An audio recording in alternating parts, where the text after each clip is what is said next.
How's it going? It's Matt tomorrow here. Let me get Mike in the going here. Hold on a second.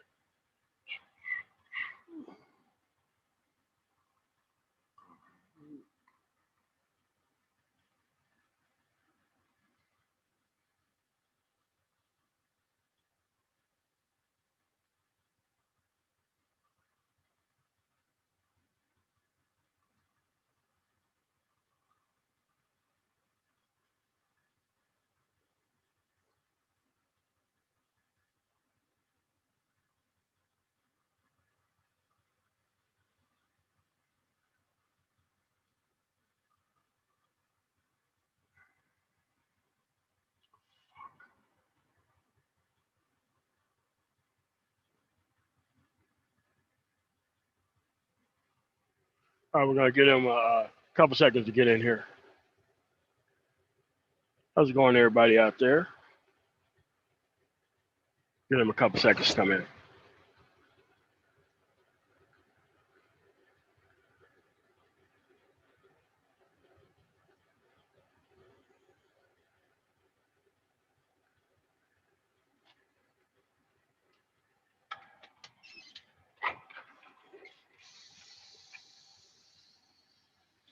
Yeah, I guess, but this stuff didn't have to happen in the EU. That's kind of what the problem was, is that the stuff happened when it didn't need to. What's going on, everybody? Waiting on Mike and Nagon to come in.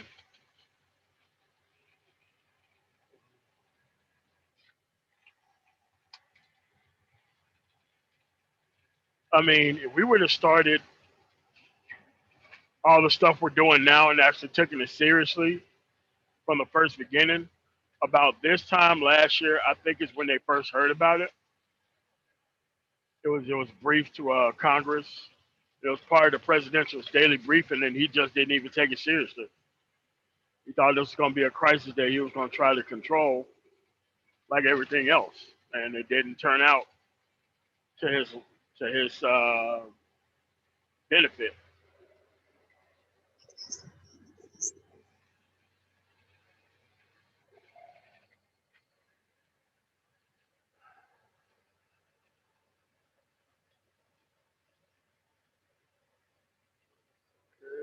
Still waiting on them to come through. Let's give them a couple minutes before they come through.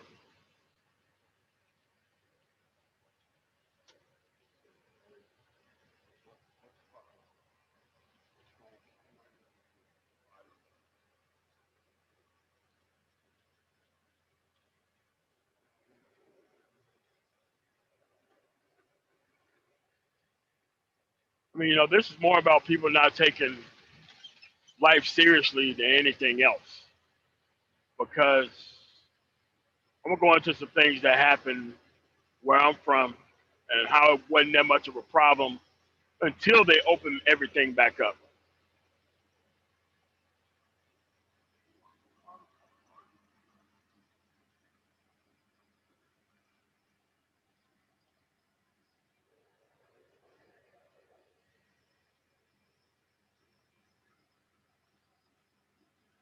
This is for Mike V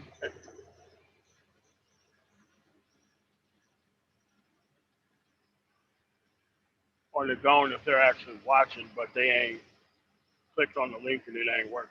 So don't nobody else jump up here while this link is out there.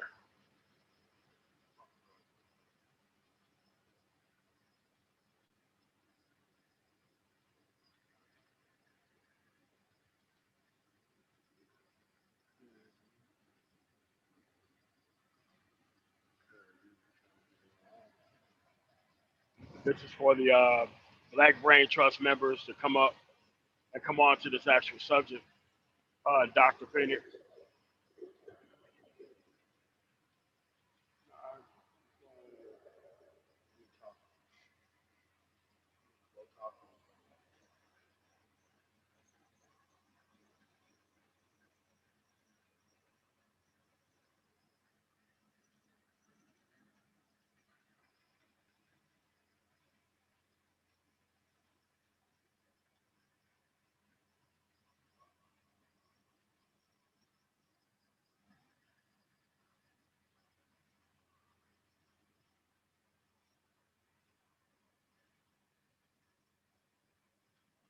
All right, so saying coming through. I'll just get started by myself. Y'all still gotta take this stuff seriously, man. Um, as I'm going across the country, the only people who seem to not be taking the COVID-19 stuff seriously, like not at all, is rural America. Which some of these places, those are the people that are hardest hit. But all this stuff is stuff that just didn't need to happen. You know, you're the president of the United States. You come in contact with a lot of people every single day.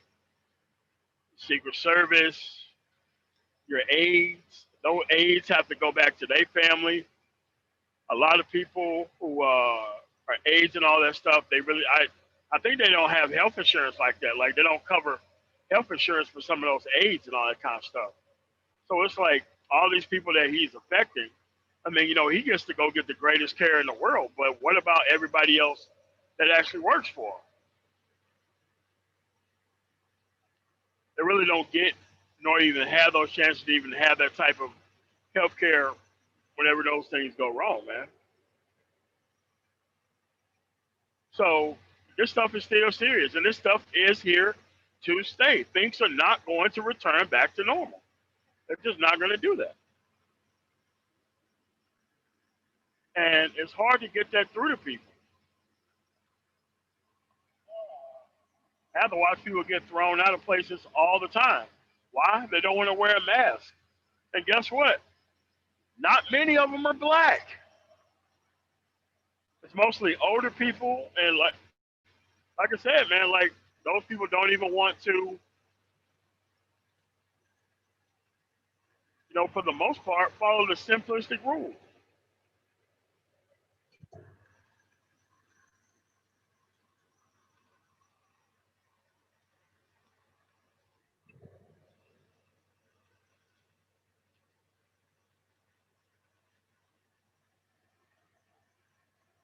Hey, Mike, what's going on, man? Oh, chill, man. What's going on with you? Oh, nothing much, man. I'm just trying to tell these people that, hey, man, like this is the way it's going to be for a while until they have a vaccine, and until a vaccine is like one that works, not just a money grab for these corporations. So dude, it's like this, man. It's like, bro, you can't have this dude in the White House, man. Can't have him. Yeah, and no disagreements with me on that. A vaccine only works, if you got it ahead of time. But if you already have, um, if you're already infected, that's it's too late, right? So, I mean, he says he's going to have something by November, by election day. I don't know, I don't know where he's going to get it from. I mean, he was taking some experimental treatment slash Elixir. medication. Yeah, and it's like, what are you doing, man? It's like, bro, you can't be out here acting like this while you're interviewing for a job to be rehired to do all the stuff that you were supposed to do in the first place. Yeah, should have pulled his pants up. Yeah, if he just would have, acted more professional and just, comply with the rules. Yeah, I mean, this is. Yeah, I mean, the Kung flu, right? That's what he called it. Yeah. The Kung flu. I mean, it was just the other day during the debate. There were people in your chat saying, "This is a pandemic. This is fake. It's a hoax." Well, what happened to Herman Cain? Oh, well, he had pre-existing conditions. I thought you said it was fake. What happened? And now this happens. And you're not in MOT, you're not hearing a single mum from these guys. No, I mean, you didn't hear anything about the tax returns. Oh, This no. guy's not actually who he said he was. So the whole thing was a fraud and a sham from the first beginning. Well, yeah, the fraud conservatives pay more taxes than he does. Every time they get a YouTube super chat, YouTube takes 30%. That's the tax. Yeah, and like, yeah, even when accepting super chats, they still are paying more taxes than that dude does per month. You can't make this up. I mean, I don't know, man. The way how I see it is that they would have to change. I mean, okay, he goes 14 days into quarantine, but the debate is in 13 days. Yeah. What are you going to do? No, I mean, but they have offices. I mean, they have a wing, especially in that specific one, because I've been to that one and I know what that stuff looked like. Like, he totally have offices in there to where he can actually run the actual country from the hospital if need be. He's working remote. Yeah, yeah, yeah. He's running the country remote. I mean, he flies to Florida and does it all the time. I don't think it's that much different than going to Mar-a-Lago. What is he like on StreamYard or something like that? Trying to get his mic right. Yeah. He on the phone with a DJ in this space, trying to get his mic game right. No, this is not a good look for them, man. You haven't really heard from these guys all week about this, right? Not about this in particular, but about the debate. The performance of the debate, like somebody had said on another news network, was that they said that Trump was he had a lot of vitality and Joe Biden had low vitality. I said this morning. I said this during the debate with you guys. Biden looked pretty low energy. So they were really referring to the vitality of the both. And they said that Trump was full of vitality and that Biden was low on vitality. He didn't have it. So I wasn't that far off in what I was saying. Yeah. I mean, but cutting people off and not abiding by the rules that you set, kind of like the COVID-19 rules that Fauci set, Mm-hmm. it's the same thing, man. It's like, you can't have this dude in charge for another 4 years. You can't. Nah. Absolutely not. Well, oh, I'm sorry. Okay, go ahead, Mike. I'm sorry. Yeah, because they need him. They, being the fraud service, need him in charge so they can get their platinum plan out, right? This great agenda that supposedly he has for Black America. I mean, it's so good. Yeah, it's so good that Tim Scott is not even promoting it. Yeah, and it's so good that he took it from the Democrats. He took it from the Democrats and basically sold it to the Black community. And then you had these fraud servitors who sat up here and said, hey, Trump did something for Black people. In reality, he did nothing. Well, I mean, he very well could have done that, but that's not going to be a one-time thing. That has to be over a period of time, because the federal government gives out $3.4 billion in government contracts per year in total, I believe. And it's hard to believe that they would just say 20% of those contracts are going to be given to Black people.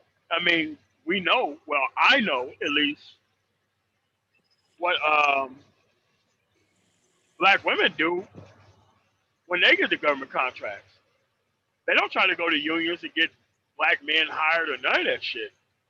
What they do is they turn around and they give that shit right back to them, take a little payout on the top, and they just sit back. That's what they do. So saying that you got this type of money for government contracts, it's a good idea. It's just the implementation that I don't think would ever work. well, that's you're hitting it. I think that's the real big thing, is really implementing that. I know Bob Johnson was in contact with Trump about this platinum plan. That was something that Bob Johnson was talking about for some years.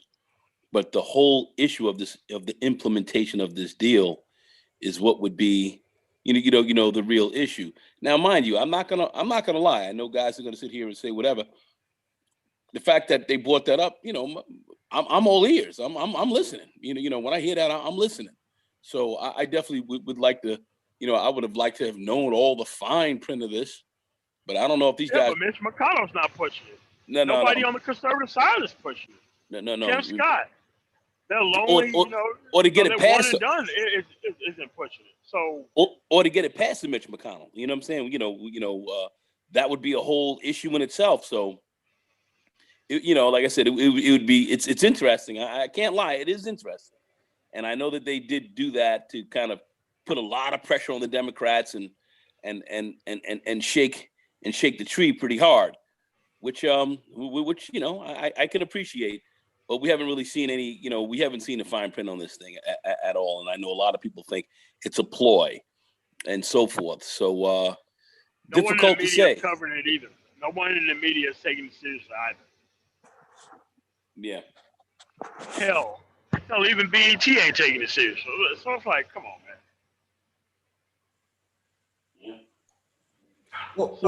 Well, yeah, because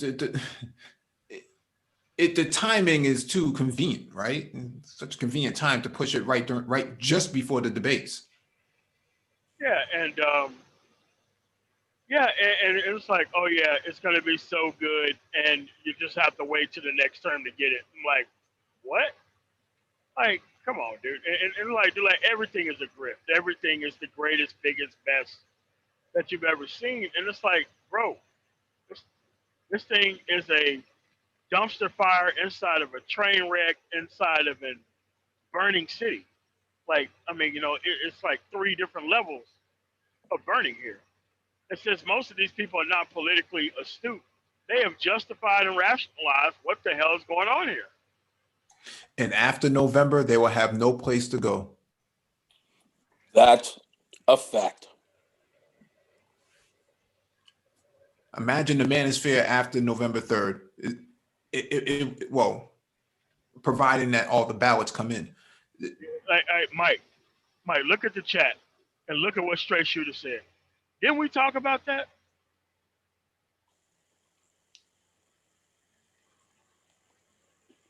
Yeah, we sure did. Because Straight Shooter, man, I swear, man. I think on the off chance that you might be right, because something like the president's health, them doctors are not gonna come out here and lie for the president. They're not gonna do that shit. Now, what he could do is go into those offices there and bring his own doctors, from the military and all that kind of stuff. They really can't say nothing. But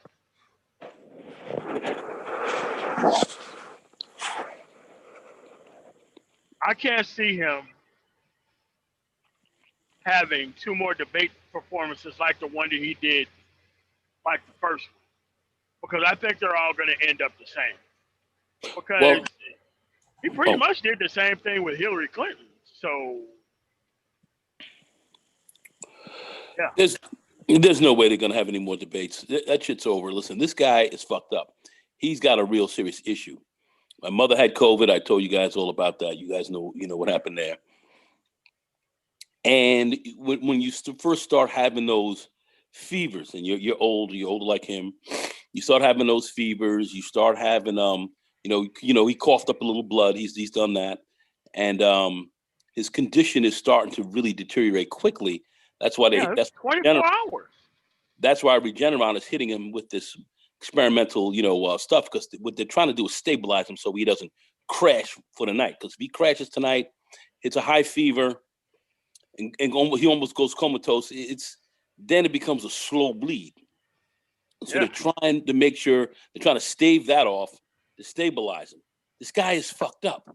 And what's going to happen is after that, they're going to try to make sure he keeps his lungs clear, because he was coughing, he had shortness of breath. They're trying to make sure that his heart doesn't fail. So they're trying to stabilize that to make sure that doesn't happen. If they can keep that in line really well, then what they're going to have to worry about is some of the secondary and ancillary stuff that happens, like clotting, like clotting in the lungs, clotting in the bloodstream, and these kind of things that are going to be a factor. The COVID, it affects your brain, so you get a certain type of secondary type of a brain invasion. So it affects that organ.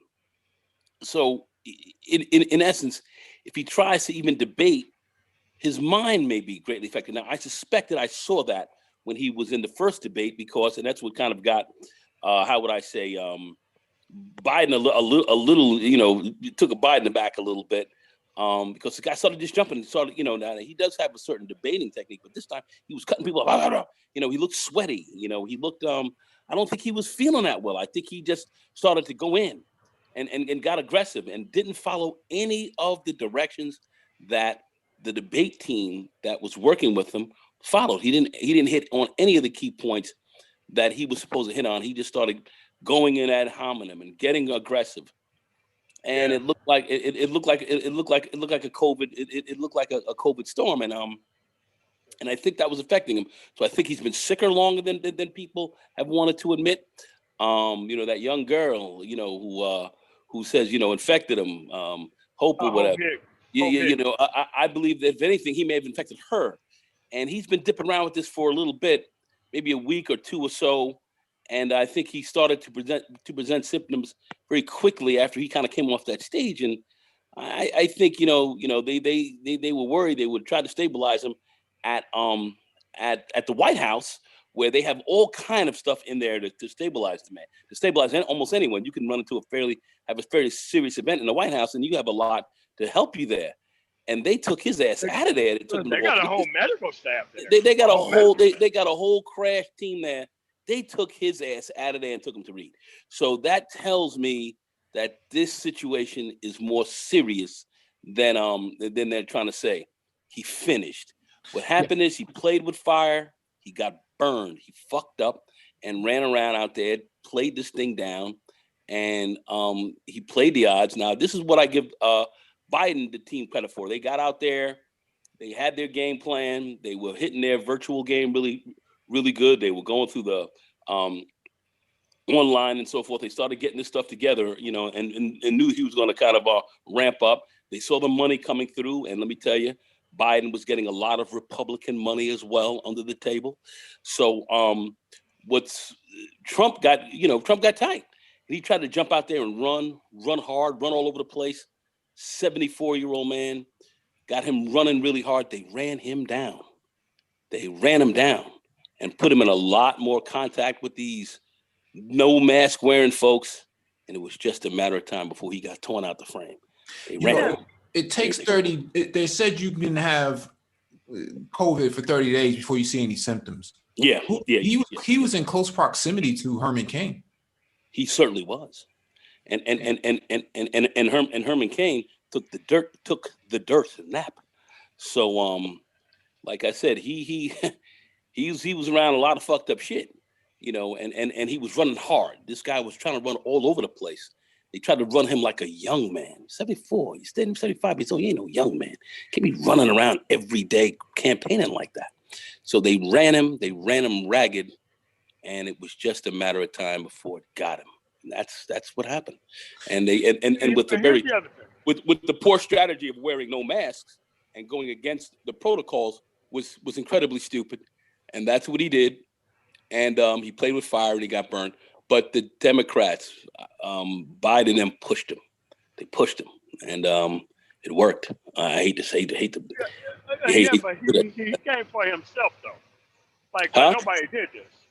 He came for himself. Like I mean, he did. I'm not saying that Biden and them caused what caused it. I mean, because he could have done this possibly more successfully and worked his game out a little bit better. But he was dangerous and reckless.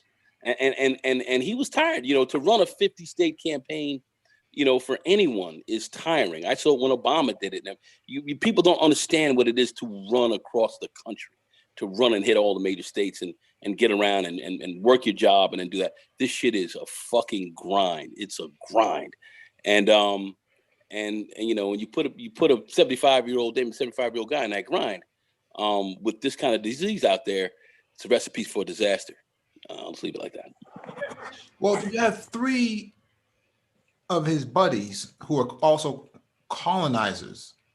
Bolsonaro was also infected with COVID, and so was Boris Johnson out in the UK. Yeah, 5 months ago, 6 months ago, and shit. Yeah, and they had to take him into They had to take both of them into isolation. Oh, wow. And Bojo was in bad shape. He was fat, kind of overweight, not in good condition. Even though he was younger, he wasn't a well-conditioned guy. Yeah. And so was this high-end sucker laid down in Brasil, Bolsonaro. Who anyway, I'll leave it alone. But these guys were in proximity, ignorant bast. He's an ignorant fuck running around, not taking precautions, and he comes out of a very wealthy white area where their COVID levels are low, and this guy wasn't even thinking. He was just thinking he was Superman, and it got him, and and he was lucky. But these guys caught it early and then understood what the dangers were. And Trump didn't take any warnings from that, which is crazy. And then with all the myriad deaths that we've had in this country, which makes no sense at all, and then you've got these idiots walking around talking about it's my right to not to wear a mask. See, all this idiocy came back, and if anybody sits here and says it's my right to wear a mask or not, you're an idiot. You're stupid, and you need to change. You need to change that. And we didn't have a very good. We just didn't have good protocols here. And the president, he is a victim of his own choosing. Really, Trump. It's ironic that Trumpism goes down behind this, and that's what you're looking at. Sad to say. Yeah, but here's the problem that I have. Okay, fine, he got COVID. Who thinks this guy's going to change the way he operates? He haven't adjusted to anything yet. So as soon as this is over, he could be out there with the open and the rallies and all that kind. Like, dude, the dude don't have a track record for learning from his mistakes, man. I hope he lives. To be quite frank, I'm being very serious right now, and I am not playing. I hope he survives, because if he dies, of which is a 50-50 chance right now, okay, believe it or not, if he dies, he goes out as a martyr. It's a bad thing. So, because he can easily have like a pulmonary embolism overnight. That shit can. I pray that he does not die. That's where this man is right now. Hey, MOT, can I share my screen with you? Hold on a second. Let me make you a call. Yeah.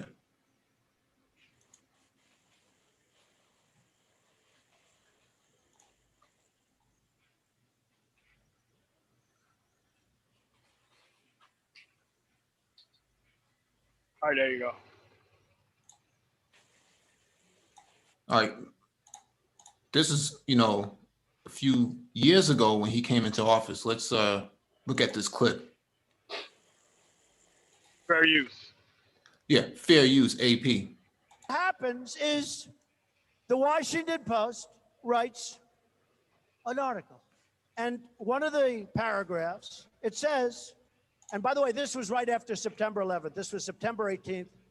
And right after, sort of an amazing thing, right after a couple of good paragraphs, it's talking about northern New Jersey draws the prober's eye, written by a nice reporter. Now the poor guy, you got to see this guy. Oh, I don't know what I said. I don't remember.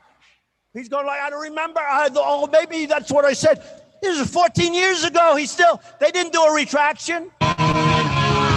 So you have this guy who was making fun of the disabilities of a reporter. But then if you talk about him having COVID, you have people in the chat saying, have some respect. This is why nobody respects Black people, because you guys are not medical professionals and you guys are talking about the president. You don't have any respect. So now it's not about being respectful. That's an ignorant fucker. The news is out here like crazy. We're intelligent enough to see.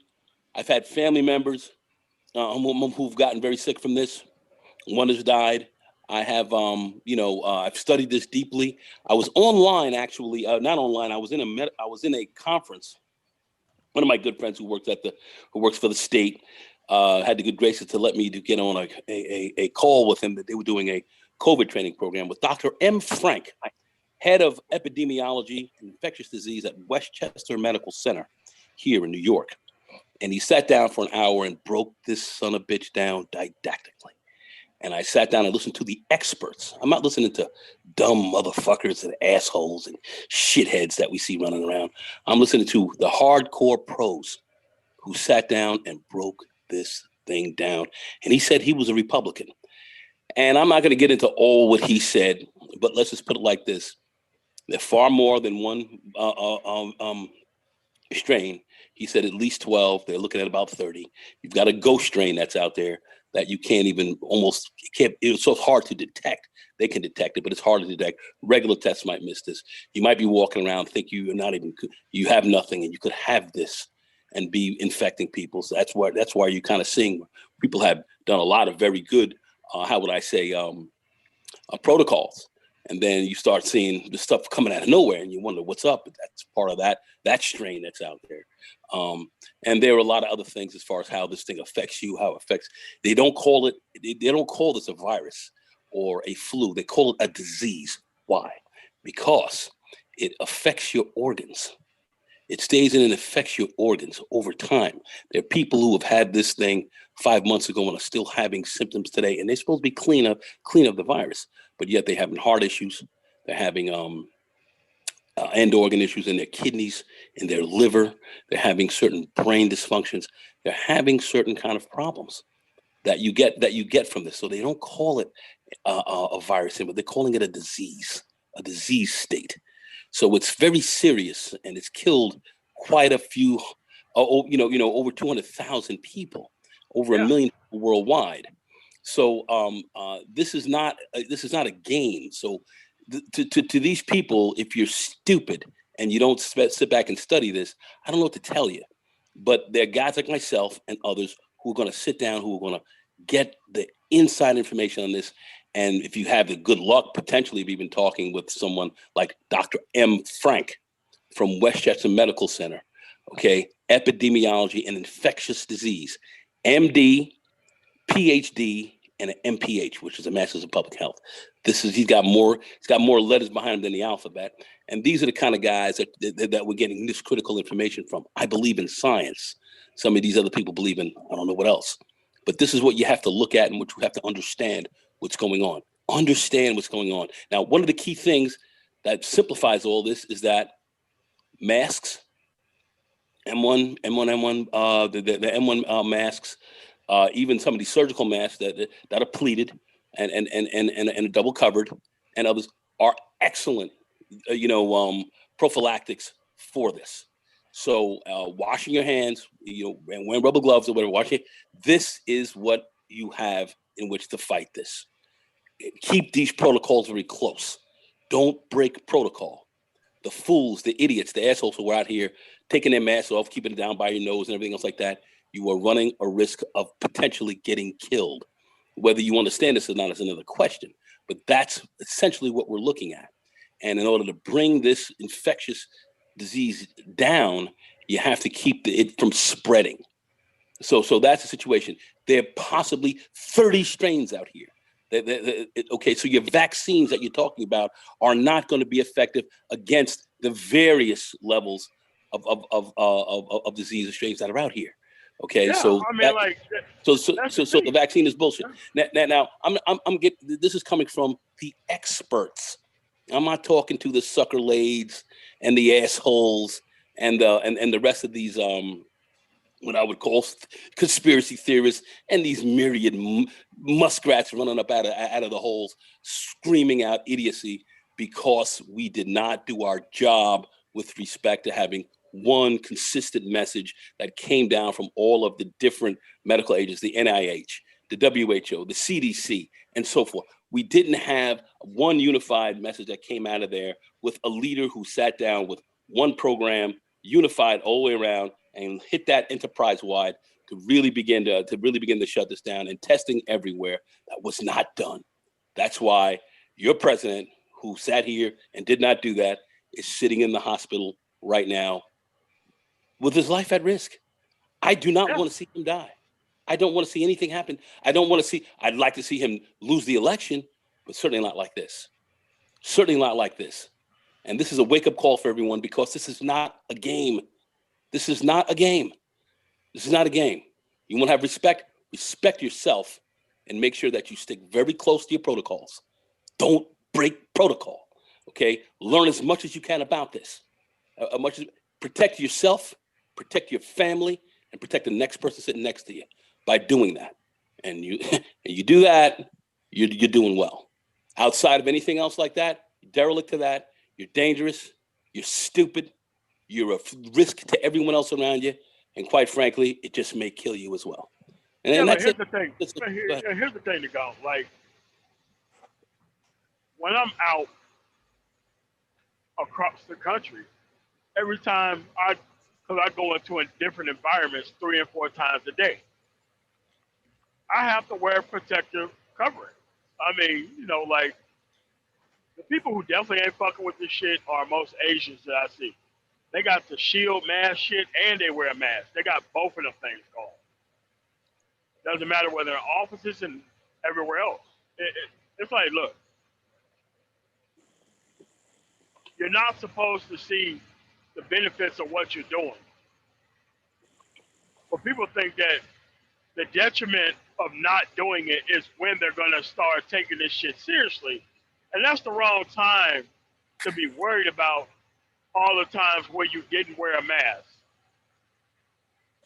Yeah, I mean, because most of the older people I know who died, 7 in fact, they were all kind of stationary in their house or in the community. They never left. They went anywhere. It was their nieces and nephews and sons and daughters who brought that shit to them and killed them. As soon as they reopened everything back up.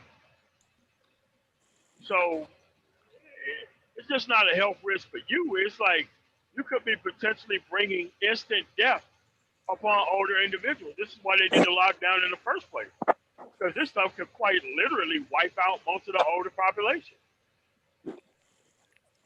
Younger people have died.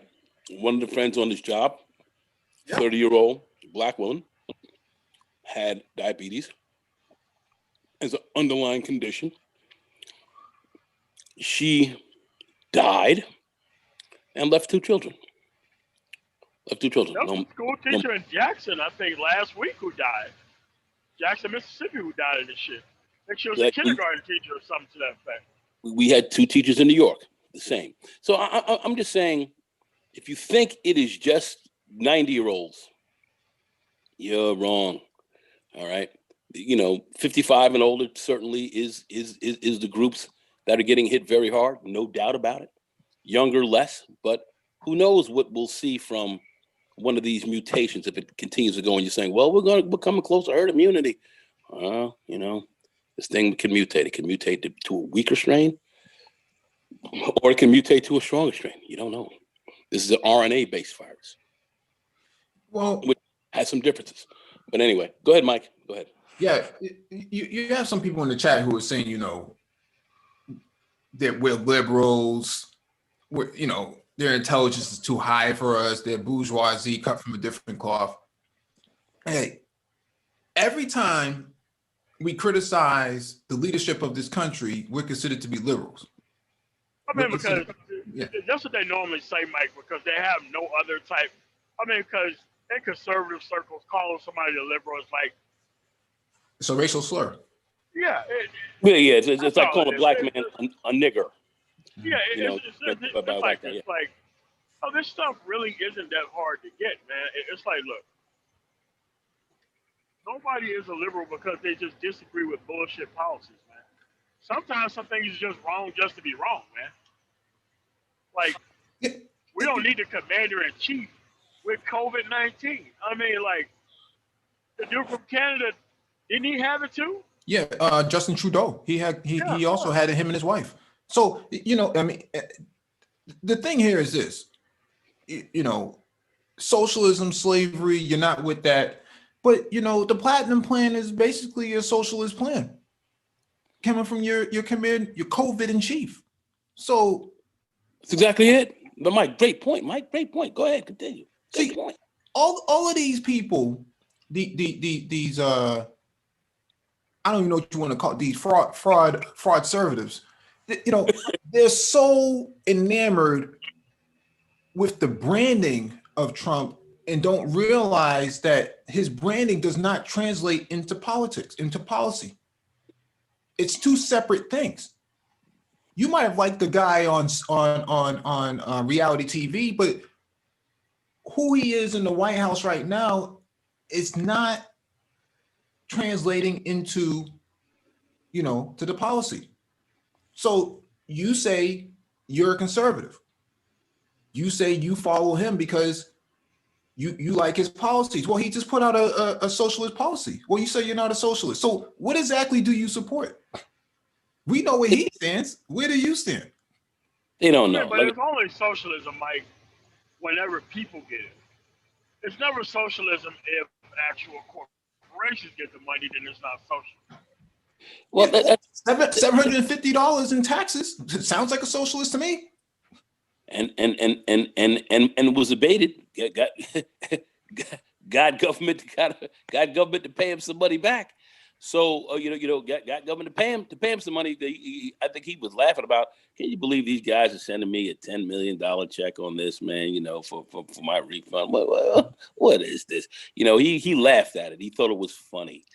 And if you're talking about if we're going to now talk about the platinum plan, you're talking about $500 billion. That's taxpayers' money, isn't it? Mm-hmm. Taxpayers' dollars to fund this. Now, you're not going to catch me complaining and saying all this, but for these Marxists, Leninists who don't understand it, once again, as I said, they wouldn't understand Karl Marx or Friedrich Engels and dialectical materialism. They wouldn't understand it if it crawled up their ass and bit them. They wouldn't know it because they haven't studied it, and they're far too stupid to even begin to speak about it cogently because they just won't read it. So, and of which has complexity to it, which you have to sit down and kind of really understand how this really came about. This European philosophy that was developed back in the mid 18th century. But at the end of the day, I don't want to get into that because we can give a lecture on this, and these guys would still sit down and run and scream because they're ignorant. They and they don't have to be ignorant because they could study some of the stuff more, but they're pushing a certain narrative that is not holding much water. Here your commander in chief put forth a piss poor policy just about the thing that has hurt the country the most, and here he is suffering from it. What does that tell you? Socialism for the rich, capitalism for the poor. This is, and he said on stage, the reason why he paid $750 is because of the tax policies that the left put out that he took advantage of. But he's a conservative. And yet he said it was wrong, but I still did it. That's what he tried to say. It was wrong, but he did it for 15 years. So I guess he didn't find it that wrong. So and every other major big money person out here is doing the same thing. But yet they're talking about socialism and so forth. But yet here these are the biggest socialists who get the biggest socialist benefits.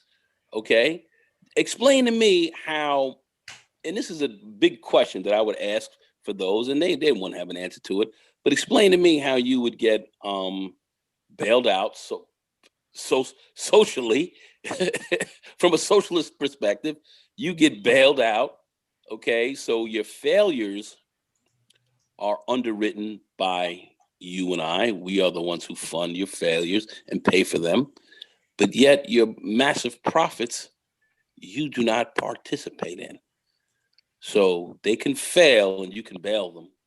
But when they're at their most profitable, you pay a higher price. You do not engage in their profits. They don't share their profits with you. How do you explain this? And now you have somebody where say, were these people, Nagon? Where was these people when the banks got bailed out? Where was all the calls for socialism at that point in time? No, well, hold on a second. There were these people last week when the airlines have been fully supported by the government at 80%. And then they said, and then they are now laying people off because they say they don't have enough money now to cover for the next round, so they got to start laying thousands of people off, basically putting a gun to the government's scalp and saying, I'm going to lay off 40,000 people if I don't get X, if you Y, don't and Z. pay us. That's what they said. This is what's getting ready to go down. I don't know what to say to that. Yeah. And now the more statements come in the chat. Can blacks just admit that they are pro-socialism and need other people's wealth to survive? I'm just waiting for them to say this because it's not like I don't know my own people. But we have to look at the history of this country, right? From 1776. Be careful, Mike. Be careful. Be careful. You're going to drop some key facts here. Be careful. This is hard. You don't want to hear this. Be careful. Yeah, from 1776 to 1865, you had antebellum for the United States of America and before the British. This is after the British. And then from 1865 to 1965, you had Jim Crow, which was a government policy. You had the policies of the 1930s that redlined people, black people specifically, from home ownership. You also had denial of the GI Bill to African black soldiers. Like my grandfather. Right. That allowed, to have access to housing with no money down. But they didn't take redlining off the book in 1968. Yeah. It's still going on right now because the reason why you have a platinum plan, if you look at the platinum plan that he's referring to, is because of the redlining policies that are still in place. And they're putting an anti-piece in there to reparate and reconstruct from that time. That's what they're doing. Yeah. So what's going on with these black male conservatives is they're trying to rewrite history. They're trying to revise it and make it seem like black people were always capitalists. But historically speaking, black people didn't engage into the capitalist economy until after the 1960s, until after civil rights and the Voting Rights Act, because voting is a part of democracy and democracy is a part of the American political way. And so they were never fully engaged into the American culture. And Mike, I have a question to ask you. Yes, sir. Was the Homestead Act of socialism? 1862, was that a socialist program for white immigrants? Just a question. They got to sit on 160 acres for 5 years and occupy it and then acquire all the wealth that came with that. Well, what is 160 acres? You're talking about 6-7 football fields of land. Anybody who's been to Giant Stadium. Exactly, Mike. Anybody who's been to Giant Stadium. Imagine if you had 5 Giant Stadiums worth of land. The value behind the asset itself. I mean, this isn't, me making this up. This is American history. You can go to the Library of Congress and look all this stuff up. Yeah, I mean, they're saying that your 40 acres and a mule, of which those white people got, would be equivalent to giving immigrants coming into this country now, it would be equivalent to giving them $1 million, $1 million cash setup, jump off. That's how live that was. And they tell you to put yourself up by your bootstraps. Yeah, I mean, he's in the chat saying Black Panther Party was a socialist communist as hell. So it's only natural for mainstream Black America to be socialist communist. I know my history and my people. Oh, really? Oh, really? Well, let's talk about communism for a second. Jim Crow was basically a communist fascist system. Oh, definitely. It was written into law, and it was to benefit the white conservative constituents. What were the whites in the South trying to conserve? White supremacy and their wealth. Oh, but everybody else is a communist, but just not them. But you know your people, you know your history, and we're wrong for talking about the administration and the calamity that is happening right now. But it's okay for you to talk about Jacob Blake being shot in the back 7 times without due process. Make it make sense, man. And these are supposed to be conservatives. These guys they don't know the history, and these guys, quite frankly, come November 4th, they finish. Mm-hmm. These Negroes are done.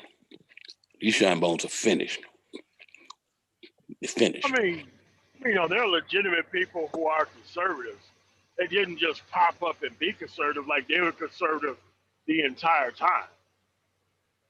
This is why you ask them what type of conservative that they are. They either make up their own name of conservatism, which they don't have a seat at the table with, so that way they don't have to deal with the actual history of the party. Mm-hmm. Or the second thing, they just hide behind cultural conservatism, which should be destroyed outright by itself, because it doesn't bring anything positive to the table. Mm-hmm. And 6-3 Supreme Court, I don't see anybody doing much about, child support. Yeah. Roe v. Wade, I don't see anybody doing anything about making the Second Amendment stronger. I don't see them overturning all that stuff. Yeah. The only thing we have seen is Citizens United, making it so that way business owners could put their religious beliefs on their employees. There was another Supreme Court decision by the fucking conservatives. And it's like, they're never overturning the reason why these people are in the party in the first place. Like, they don't understand that stuff's never going away, by the way. It's never going away. Mm-hmm. They gutted the Voting Rights Act. Yeah. I want to get into that. Because things are proved everywhere, right? Oh, Trump will be winning, and the community will eventually be brought to heel. No more of this extreme liberalism, socialism, communism, any other ism for that from the left. Well, that's mighty funny, because if you look at Trump's political record over the last 30 years, he's been a Democrat.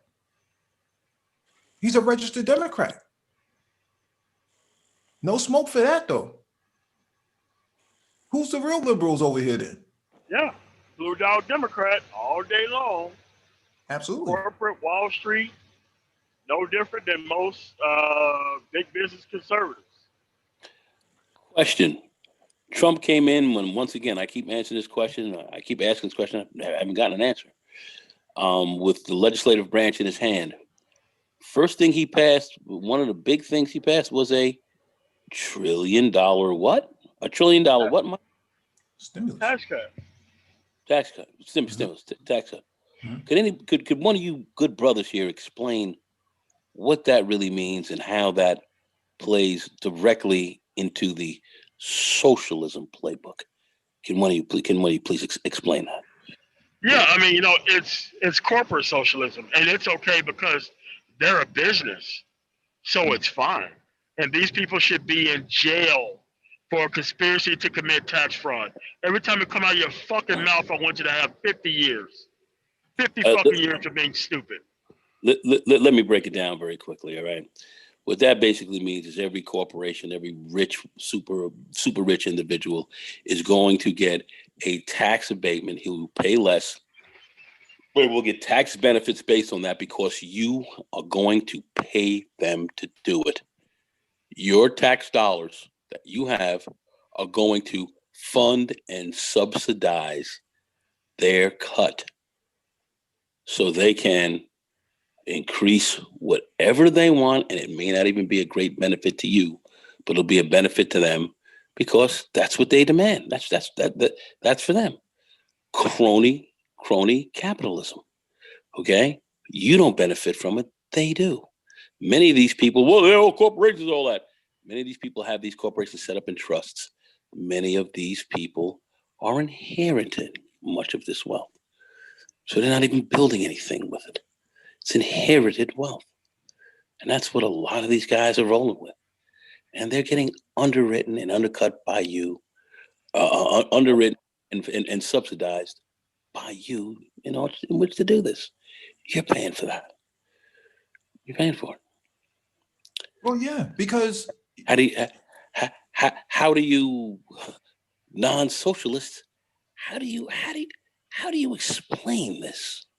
They're okay with it. How do you explain No this solo. No. under the capitalist view? Now, I don't expect you to, because most of you don't understand it. But Everybody in the government I can just do it, want to break it down for you. Go except ahead. for black people. They out here to headhunt black people getting shit from the government.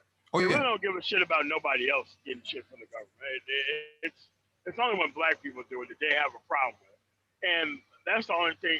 It's like, look, if these women are sperm jacking you and all that kind of shit, don't fuck with them. But they want to still mess with them and still complain about the actual outcomes, the bad ones, that they get in contact with. Like, well, how can you vote with them? I'm like, the same way you can vote with actual the alt-right. It's the same way. Well, it's interesting, right? Because on one hand, they say we want smaller government. That's why we support this group. But at the same time, they want to take that same government and use it to punish the women of their community while still claiming to be conservative. What are you conserving at that point? In order for you to conserve something, it has to be of material possession. What are you trying to conserve? Well, I believe in traditional families. Black people believed in traditional families too. They didn't stop black men from being hung from trees. What are you talking about? Emmett Till believed in traditionalism too. And they dragged him right out of his house and beat the crap out of him. How come you don't have anything to say about that? They're just here to provide a specific type of commentary, kind of how like Candace Owens is going completely off the rails, to where she's so radioactive that she can't even go on normal spaces to even be addressed anymore. Some of the shit she's said lately. Well, it's hilarious, right? These fraud conservatives, they sat up here and they said, Candace Owens' book is being trashed at Amazon, so therefore we have to boycott Amazon. Well, before Candace Owens' book was out, you guys were buying all of the goods from Amazon, helping create all this wealth for Bezos. But because this fraud, this book that you seem to praise so much that you didn't even read, you didn't even read it, and yet you're boycotting a major staple of American society to uphold a book that you haven't even read. I mean, where's the logic in what they're saying, man? That's why I don't waste time. Last time I debated one of these fraud conservatives, I broke down the conservatives that burnt down your towns, tore you out the frame when you were running a strong, hardcore black conservative agenda, which was more of a black nationalist front or more of a real black community. I think something happened to go. Yeah, he just blinked out. Oh yeah, there you go. Yeah, he keeps going in and out. Yeah, let me answer this question in the chat from Parlay PJ. What has the Democrats given to black people? Well, let's look at it this way. What? Yeah, I don't understand why these questions come up, because if you criticize the right, then somehow you have to question the left, right? Every single time, right? But if you criticize the left, that doesn't necessarily mean you have to ask the right about what they've done, right? You should pull yourself up by your bootstrap. It's a very I'm sorry, I got cut off here, man.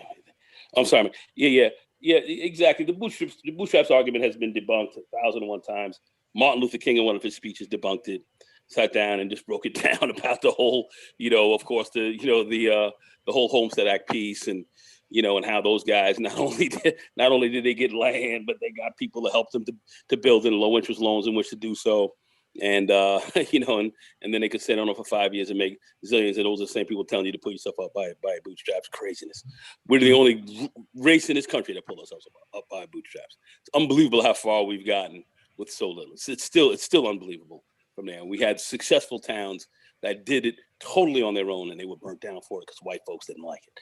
So I mean, and then you have these black conservatives supposedly who have no historical perspective, no knowledge, zero intellect on this, and they get angry and respond. Yeah, they're going, but what they do is they go and misstate history as if they're shaming and humiliating you because they could say all this shit and be totally wrong and not be called on it.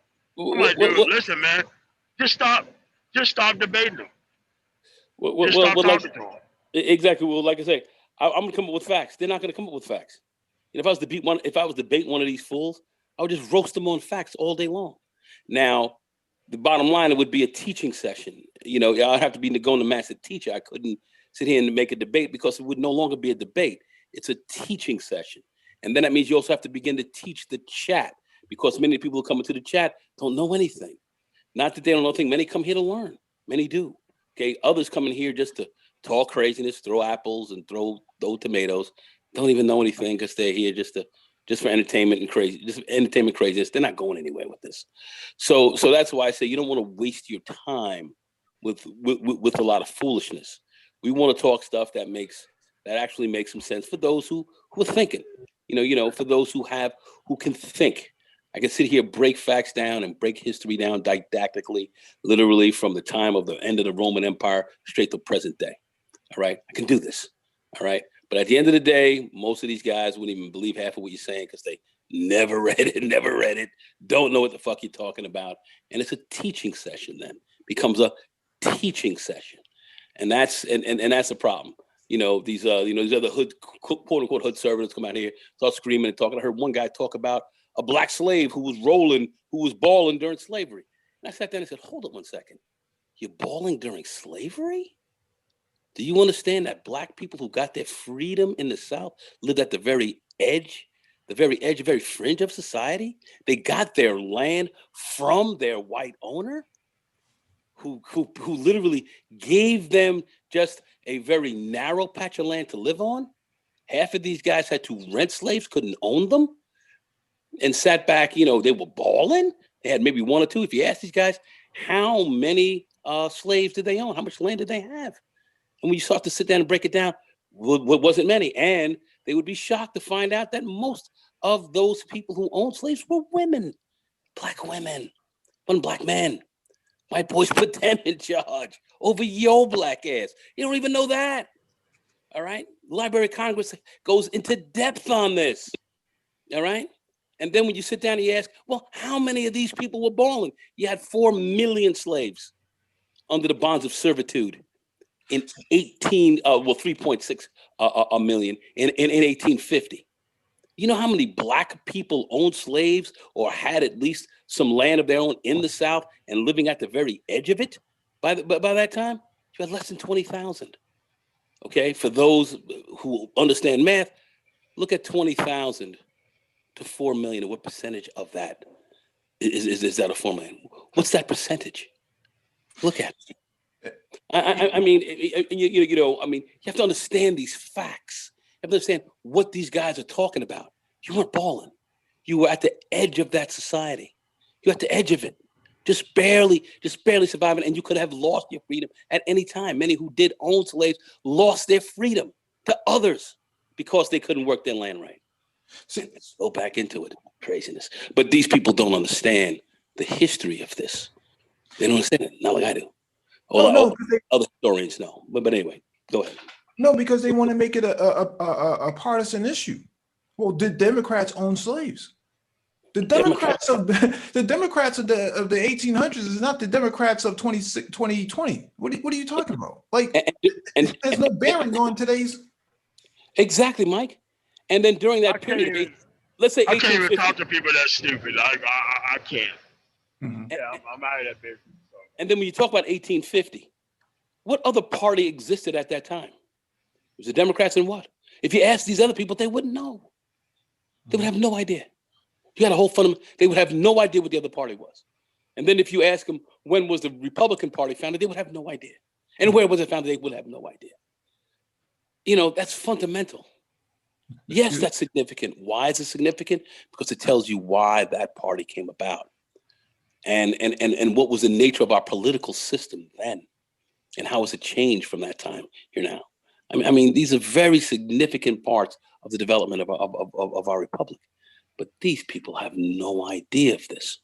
But they want to sit here and call themselves conservatives and not understand what that really means. And I'm not going to get into a big, deep debate over this with people who don't understand that. Why?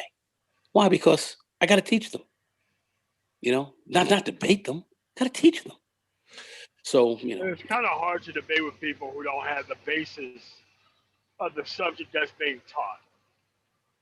No, it's nearly impossible to have a conversation with somebody who don't understand the subject at hand. You know.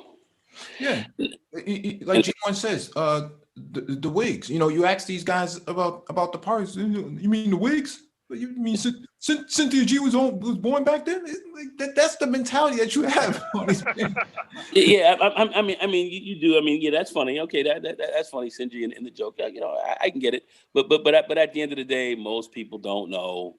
They don't understand what the Whig Party was all about. Why it became defunct. How the Republicans came about, and the big fundamental changes that went on, and why there was a flip from just the Democrats to the Dixiecrats to the switch to blacks moving into the Democratic Party of today. They don't understand. Well, the Republican Party, let's just say this, that was supposed to be the party of Lincoln, that was part of you, made some very fundamental changes against you. Very fundamental changes against you in the 30s. And then you had the Democrats continue that conversion in the 60s. And there were some very serious reasons for that. All right. And so you were conservatives, but that conservatism, what did it do? What did it bring about? I mean, so they confused two different things. Certainly didn't bring about your benefit, but you would have to study this stuff. You'd have to study some of this and understand how these changes came about. You know, the New Deal, and then, you know, and then moving from on there to the war on poverty, you know, plan in the 60s and so forth. All right, and how that came about, and all the other things that we're reeling from those days. All right, and getting a good understanding of what that's all about. That's these guys are here. Don't even understand what's fucking them. Don't even understand it. Don't even understand where child support and all these things kind of came from. The 17%, and why are you sitting here making $50,000 a year? 17% of that has to go to your child support, and you're torn out the frame. You're sitting there fucking eating tender vittles and cat food, and borrowing money from your boy till your next pay period at the end of next month, just to fucking survive, taking care of that baby that guy threw on top of you, knowing it was going to hurt you more than it was going to hurt others. You know, understanding. I mean, just these guys have no clue as to what they're fucking dealing with, or what they even understand. They have not properly deciphered the language and the laws and the policies of this country, which have totally been set against you. You haven't deciphered this, but you've fallen into literally pushing their regime. That's why you are where you are. And you're just happy to be amongst great boys making a fucking fraction of what you should be making. And you're happy about it. Fucking horrifying.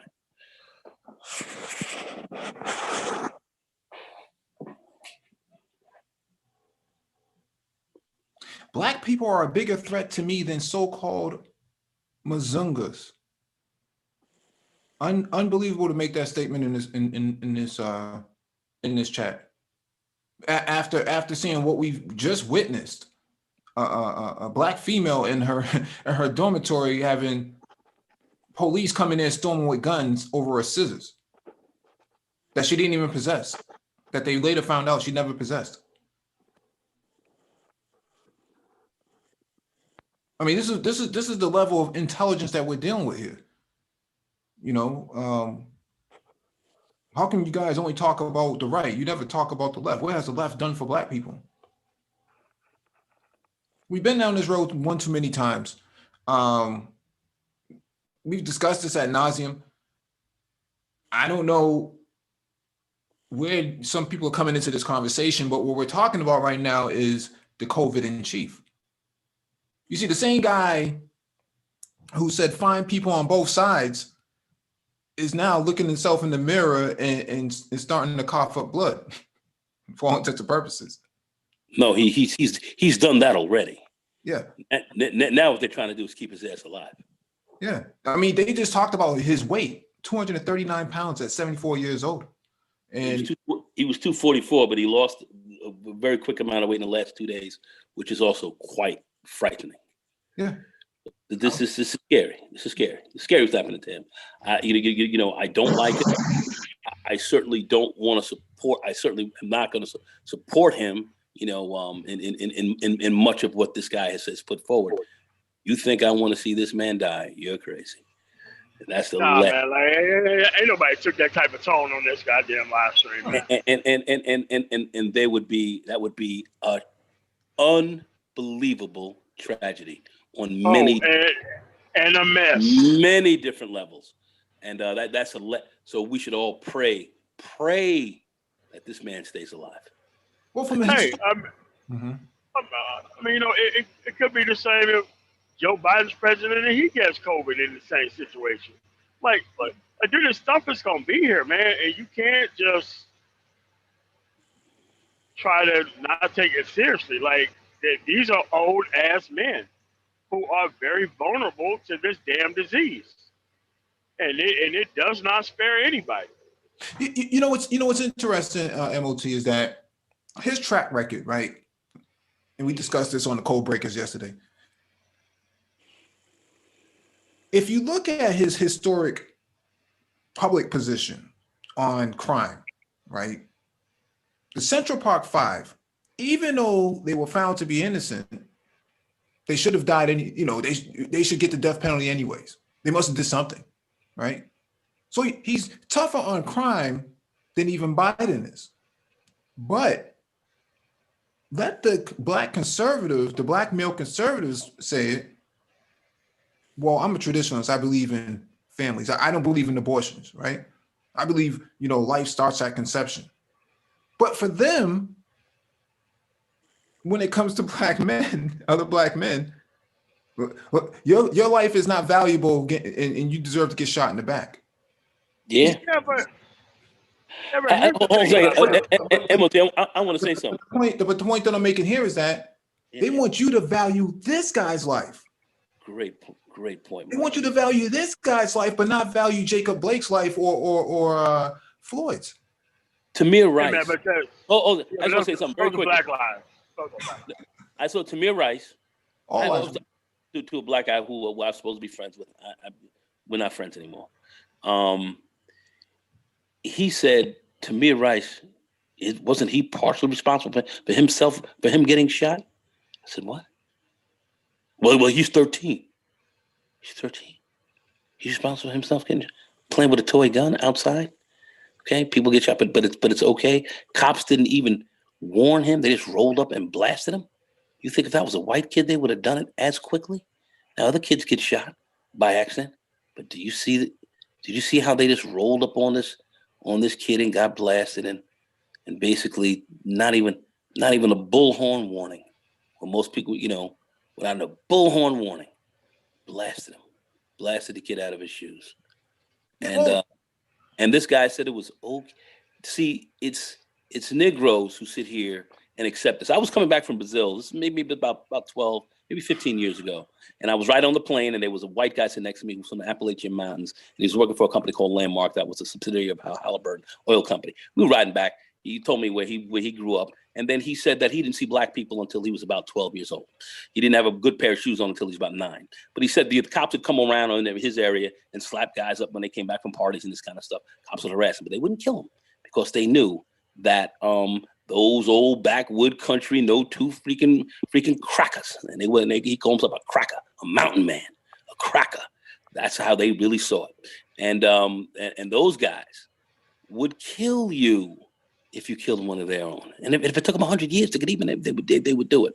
What he said was the reason why you black people catching the hell that you catch is because you accept what these guys are fucking giving you. That's what he said. A white man. And he wasn't old. He was not racist. Didn't see black people. that didn't have no fucking hatred for Negroes. And just in the conversation on an 8-hour flight back home, he sat there and told me this. And he didn't say it in any, he said, you guys catch hell because you accept this. Every Negro, I'm not going to use the ER and all that. Some people get offended by that, so I won't do that.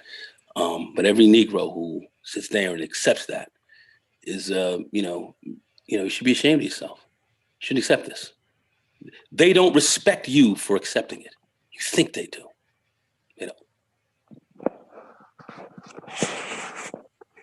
No, but it's like this, man. You want us to respect this guy because of the position that he's in. But you supported him before he even got into that position, and he was saying these type of things. That's what I'm saying. I mean, at what point do you stop and you say, okay, you guys got this. I don't know what I'm talking about. Let me bow out.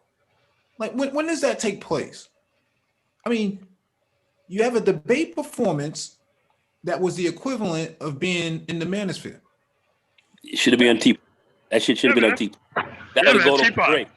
That was Teapot Throwdown. I loved it. I was like, shit. I'd have been on that path. Like, yeah, but a debate he's not capable of having an intellectual discourse.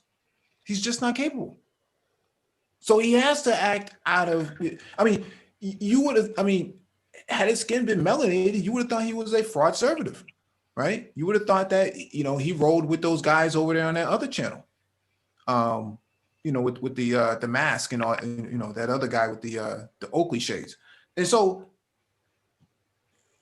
this guy spent his last 47 months throwing people under the bus, not paying taxes, illegal transfers here and there, owing people money, and not coming out with a stimulus plan. I mean, it's what we're in October now. We went into lockdown in early March. Why are we still not seeing anything? Oh, well, you guys just want UBI. Well, guess what? His white constituents in Arkansas, those flyover states, they're looking for a stimulus check too. Flyover state shit. They're looking for that shit here in New York. Well, you kidding me? You got people saying I can't pay my mortgage. Like Mike, but those are white people though, Mike. Those are white people, though. It's okay for them to get it. Yeah. It's okay for them to ask for it because it's their country. Yeah. You can't get it, black guy. And I'm going to be the black conservative to make sure that you earn it the right way. Everybody else get waved through like a third base coach. But you have to go and earn it. And we can watch corporations get millions of dollars in tax cuts and breaks. That's obviously fine for a reason why they can't explain, but this is just where we at, man. He could have started. And why is that significant? Because if this is going on and you're all upset about that, why are you not calling it out? Why are you guys not calling this shit out? Well, it's only for black folks. No. Black people don't exist. Black people don't exist in a vacuum. We don't exist. We don't exist in a in a bubble. The term is black people. When white people catch cold, we get pneumonia. Or they get COVID. Or they get COVID. Or they get COVID. God damn right. So why are you not calling that out? And then you wonder why we look at you as hypocrites and full of crap motherfuckers who don't know shit. It's crazy. Mike, go ahead, Mike. I'm sorry. Go ahead, Mike. No. I was just going to say that because in the chat, you have people saying you all disrespect us black conservatives, and then you wonder why we have zero respect or sympathy for some damn Breonna Taylor or George Floyd or Jacob Blake. Well, yeah, but those are like civil liberties, like the adherence to civil liberties is not a left-right issue, unless you're a fucking black conservative. Yeah, then it is a left-right issue. Yeah, thank you. And in fact, the conservatives are extremely tight on their civil liberties. In fact, they say they want very little government influence. Mm-hmm. The conservative principles are very small government influence, very small government regulations, small government. All of these things. They don't want they don't want police forces and governmental agencies coming into their lives. No, but they have no problem with Kyle Rittenhouse doing the two-step, the dab and the nay-nay with the police force out there in Wisconsin. They have no problem with that. No, they don't. But when it comes to them, they don't.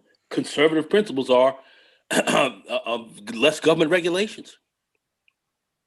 Yeah. Very little government intervention.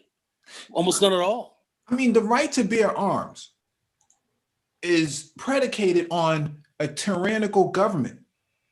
That's exactly. I think the condition that Black people in America was based on tyranny, was it not? It certainly was. Jim Crow was a tyrannical system. And if you look at much of the migration of Black people from the South, certainly during the leaving from the late 19th century, going to the early 20th century, as mechanization and industrialization really started to hit, the northern cities more so. Many Black people started to leave, not just because they wanted to get other jobs and come off the sharecropping game. They left for terrorism. Most of the Black people up here in Boston came from Mississippi. They left whatever clothes they had on their back. They took it up here and came to Boston during the industrialization era. Right? And this is where they died at. And most of them are dead now. They handed their properties down to their kids, properties that are probably worth millions of dollars now. Many are losing as well. Yeah, many are losing them. But to this point, I'm just going through the chat because I just saw something. He says, Parlay PJ says, UBI is not going to matter when milk is $40. When milk costs $40 a gallon. What is he talking about? I don't know how they find it. Math that you like, yeah, it's gonna go out of control. I'm like, we just printed up how much money to save the economy, and that didn't knock stuff up that much. It's like, to understand monetary policy and how and what American dollars are really about, you have to understand the global market and kind of why you're the number one economy on the planet and why everyone buys your goods and services from America in dollars. It's a fiat currency. There's a fiat currency game that many of these guys just don't comprehend. They don't understand it. And I'll just make it very simple for you people out there to teach you a little bit. Everybody buys trillions of dollars of our goods in dollars. We have plenty of dollars coming in here, so we can print as much as we want until that fiat currency fails and nobody else uses it. Let's just put it like that. I'll make it very simple for you like that. I'll just make it extremely simple for you. All right. So, it says, look what UBI did to Venezuela. See, this is the purposeful. Venezuela didn't have UBI. This is the because they're trying to say socialism, Venezuela bad. What you don't understand is that Venezuela was always a capitalist state because it was colonized by the Americans. Yeah. Okay? Their main bread and butter, their main commodity was oil. And so when the oil prices collapsed, so did their economy. Had nothing to do with socialism. Yeah, but like I said, Mike, I mean, some of this stuff, I mean, I know you want to read, but you have to dismantle all of these talking points because we're on the record, right? And we're talking about the COVID in chief, right? The thing is, it's a quick history lesson. Yeah, I agree.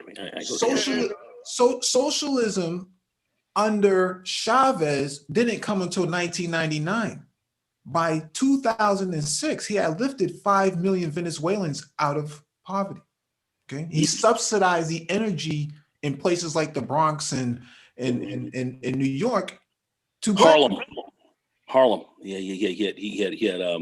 He was shipping a lot of oil into Harlem as well. Harlem gas stations.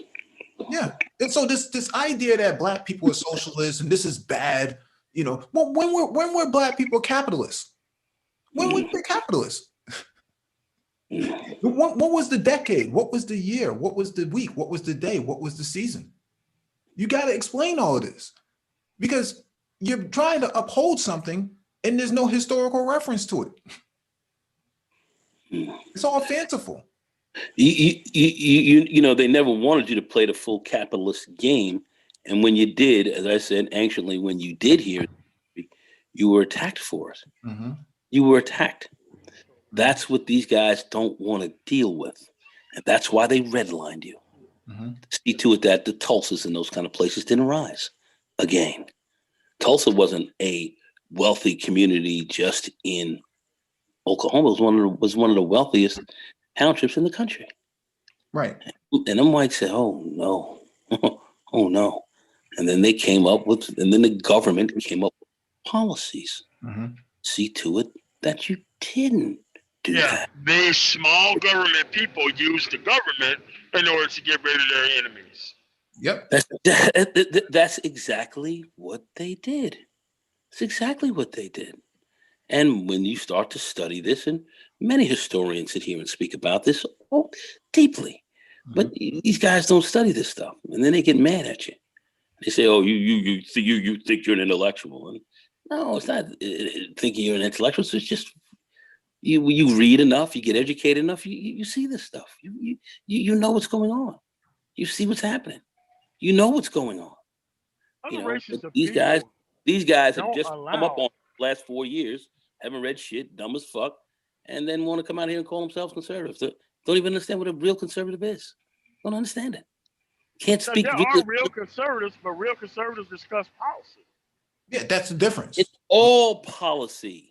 That's what conservatism is about. It's about the policies that come out of that. And those policies were not out there to help you. Yeah. That's what these guys don't want to deal with. That's what they don't understand.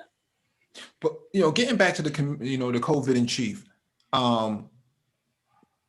14 days quarantine, 13 days to his debate.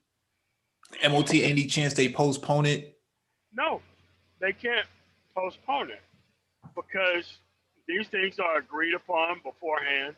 And I guarantee you Donald Trump was in violation of that agreement by all the stuff that he brought up during the debate, because those are not things that you bring up during the debate that he was talking about. So both sides have to agree to this. And he's not going to want to, quote unquote, look weak. So what he's going to do, he's just going to show up, whether it's via camera or telephone or however it's going to work. But it's going to look crazy. And because of the poor debate performance before, and now that he got COVID-19, the poll numbers are not going to be looking too nice in his favor. And that's going to make him overreact during the next debate and get more and more like him. But here's the thing. Now's the time when you're supposed to be running toward the middle. You can't be running toward your actual base. I mean, that's what the primaries are for. Right. Since you didn't have a run a primary, you technically already had the base. So it makes no sense to alienate the middle this far down the stretch, as if he's trying to win a Republican primary on the election day. He's not trying to win he's running his shit like he's trying to win a Republican primary. The way he's debating right now on stage is how he debated during that 7 or 8 person debate stage when he went through that primary. That's how he's acting. And that stuff's not going to work. It's true. He seems to be shoring up his base, almost acting like, it's somewhat at risk, of which it isn't. He should be getting that 7 or 8% middle of the roader guy who's undecided, or gal who's undecided, to bring him onto his side, and he's not doing that. That's why I sat down and said, I wonder if this COVID is fucking with this guy's head a little bit, because I believe it's going to take him at least a month to recover from what he's suffering from right now, if he lives, of which I pray that he does. And if and when he comes out of this, he's not going to be debate ready with his mind half fried, and COVID's still swimming around in his reasoning centers. It's not even going to be an equal fight. So they can go with the debate, but the outcome of what you'll see is not going to be pretty, is what I would predict. I mean, this is somebody who went against universal health care. Yeah. Oh, that's socialism. We don't need all that. He said that on the debate stage. Yeah. Now, in a time during COVID where you get sick, you get access to the best healthcare. That he does. What about your base? Do they get access to the same healthcare? I don't think so.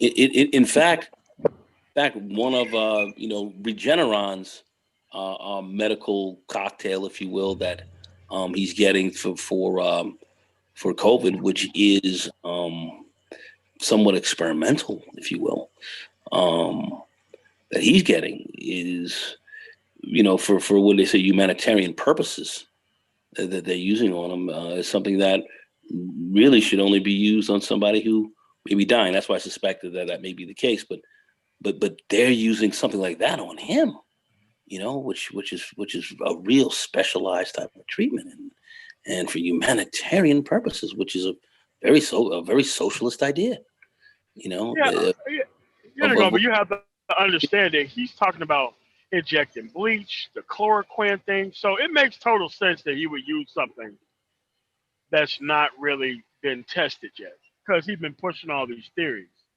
Well, but I think this is something that you should be doing, though. I think what's he being used on, I think it's pretty advanced. I think this is some stuff that if he comes out of it, I think this treatment will be it. But that's why they give it to him. Not going to give him something that's going to kill him. So I'm just saying it's humanitarian purposes. It's for the betterment of everyone. Yeah, but if this woman, Hope or whatever, Haley or Hope, whatever her name is, if they're saying, Hope Hicks. Hope Hicks, yeah, young chick, sound pretty. Sound like Hope Six. If she's confirmed to have had it, and now Kellyanne Conway is coming out a few minutes ago saying she has it. Yeah. How long has she had it for? Because she left the White House in August. Yeah. No, she came back to the White House. She did come back. She forgot her purse or stilettos? Yeah, her dancing shoes, quote unquote. Yeah. No, but she came back though. But she came back. She came back. She actually came back after the She just came back, but April. She was back after that. Yeah, and then she was here running around in September and stuff, fronting out there for Trump. So, yeah, but Mike asked a great question: how long has she had it? That's a whole nother question. I don't think you're going to get much of an answer on that right now. That's why I suspect the president has had this. There was a press conference today where had it for a minute. Well, the guy was asked that direct question and he didn't want to answer. Yeah. Yeah, you're talking about yeah. The thing. Go ahead. Go ahead, MOT. No, that's not me. You go ahead. No, I wasn't gonna say anything. No, it's in the chat. Chris McDonald asked a question. He says, "At minute tomorrow, Mike V, do y'all think all hell will break loose if Trump's health worsens? A major offensive nationwide by white supremacist groups." He talks about the Proud Boys and he pumps them up on stage. What exactly is the game plan? Okay, he gets sick and he doesn't survive in office or something like that, or he doesn't recover or whatever it is. What are they going to do? You think they're going to take the White House and take over? What are they going to do? They can't change anything. The policies and whatnot of the United States are from a federal standpoint already written into law. They're not going to change anything just because a couple of guys with guns are running around like G.I. Joe. They keep giving these dudes a lot of credence. The moment there's another administration in office, they're going to clean these dudes the fuck out of here, man. The minute another administration comes in, these guys will disappear like the fucking VCR. And that's and that's exactly how this shit's going down. So, that's why I'm sitting here saying, these are these are terrorist groups, terrorists or racist groups that I are mean, good to but be you know, identified. they are being allowed to run wild right now. They are, but it's good to be identified to show you that, hey, you know, you guys want to talk about Antifa and all this crap, but this is what's really going on with these fools running around out here. So let's identify them. But as far as them really coming out here and changing the and changing the bottom line to the game, a ridiculous notion. Yeah. So the Proud Boys have no bearing on the Constitution or any of the policies that's in place right now. Just because, you know, their buddy leaves the White House doesn't mean that things just go to shit. No, this is a well-oiled machine. As much as we don't like it, it's a well-oiled machine. No, I mean, but the machine is going to run whether or not it just don't look good from an optics standpoint. But the person below him, Pence, is probably running the show. Like, yeah, that's what his job is. Yeah, the NFAC, you know, the Not Effing Around Coalition, when they showed up several times in Kentucky and pushed back against, you know, and I think in Georgia too, they pushed back against these white supremacist groups. These guys took off and ran. When they came, when them and the UP Newton Gun Club rolled up into Stone Mountain, Georgia, even the police backed down. They came there 300 deep, strapped like bamboo. The cops were like, well, they didn't have a permit, but, you know, we had 20 of us and they were 300 of them armed. So we decided to let them, you know, have their moment. They were peaceful and we were outgunned. So we let them do their thing, and then they left, and it was peaceful, and that was how it was. Cops were saying they were outgunned, and these guys were there with semi-autos. Not one fucking pointy nose, stringy head showed up. Yeah. So that's how that was. That's why I'm not sitting here thinking about these sucker legs, because they ain't coming at you when you're ready for them. They gonna come at you when you're sitting there weak and, you know, isolated. Yeah, they always pick soft targets, man. Yeah, man. They coming at you when you rolling fucking hard. That ain't they steed. That's not how they roll. Hey, they coming at the broad while she's loading her car full of groceries and shit. Yeah, exactly. Yeah, what's going on, Keith Lamar? What's good, man? Can I say something controversial? What's going on, baby? What's going on, Playboy? I just want to say something controversial. Nagone, my nigga, it's been a minute. Get your mind right. Get your money right. Get your body right. Man, it's been a minute, bro. What's up? What's up, man? You fam, you. I'm going to say something real controversial, man. Now, you know me, I'm going to get straight to the point. Okay. All that socialism talk, all that means is we don't want niggas to have shit. That's all that shit means, bro. That's all it means. Yeah. It's just black people. That's it, man. When you got these white conservatives talking about, so all they envision in their minds is, damn, niggas will have shit. That's it, man. All they do is the classic Lee Atwater strategy, man. Oh, talk about it. Oh, shit. Man. Oh, shit. All these coded words and all this bullshit. Listen to the vitriol. Like if you just listen to the tone and the underline of people when they're talking, like I pick all that shit up, man. We just don't want you to have shit. If this were an all-white country, they wouldn't have no problem with welfare or UBI, none of that shit. None of it. They will fucking blow themselves away before they give you shit. They will vote against their own fucking interests as long as you don't have shit, because the goal is to keep you miserable. Like Lee Atwater said, as long as it hurts black people more than it hurts white people, we will take some sacrifices. Yeah, and that's what he said. He said these policies were put in place because they would hurt black people more. You can't come out here screaming nigga, nigga, nigga, nigga like we did in 1954. Now in 1968, you got to come in there with terms such as busing, forced busing, low taxes, forced busing, states' rights. You know what I'm saying? You know, all that kind of shit. Law and order. You know what I mean? All of that means law and order. Nigga. All that. You know what I'm saying? That's what that means. Because it's so crazy. And those are all policies that they put out. The same people who are talking about tyranny and that they want their Second Amendment rights because of government tyranny always side with the cops when they're shooting down black people. Now, why would the same people who are talking about tyrannous government always side with the fucking cops? Now, that don't make sense. Now, do it. Yeah, it makes sense when you put it in that vein, now you see what's really going on. But these guys, they don't reason like that. They don't want to reason like that. They will take the side of a guy shooting them down every time. And what they don't understand is these guys are saying, yeah, let us shoot you down. You stay here and support me while I shoot your ass down, because I know for a fact you ain't challenging shit. And that's what the guns are for. The guns are not for the tyrannous government. The guns are to keep niggas in line. Guns are to keep niggas in line. And when they start seeing you with your guns and nobody else going to check them, they hide. They hide because I told these panels before when we was arguing about them peaceful protests, the only thing these devils understand is violence. Everything that they get, every problem that they solve is through the barrel of a motherfucking gun. So why the fuck are we taking our moral compass from people who solve every single one of their problems through fucking violence? But they tell you to shut the fuck up. Exactly right. But they sit there and tell you how violent you are, but yet you could have a young white boy walk into a church while people are praying and shoot them down. How many black youths have you seen walk into a white church and shoot anybody down? None. I'm going to ask you all one more again. And y'all in the chat. It was violence was the answer when they was defending the Kyle Rittenhouse. You know, but niggas, it's what about Chicago? Yeah. What about you? And they run that down all day long. I got a whole breakdown on that. I'm not even going to get into that right now. But that's what they run all day. That's their favorite talking point memo.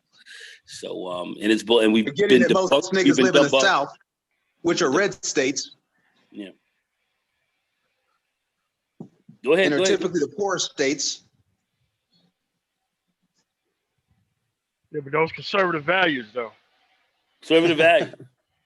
We're mighty funny. More socialism and more welfare checks are cut than almost any other state. But I mean, let's not forget that white people have wealth because of socialism called the New Deal. The U.S. government created the white middle class out of thin air after the fucking Depression. Fuck out of here. And the GI Bill. And the GI Bill. And they were hanging black soldiers coming back from Vietnam. Fuck out of here.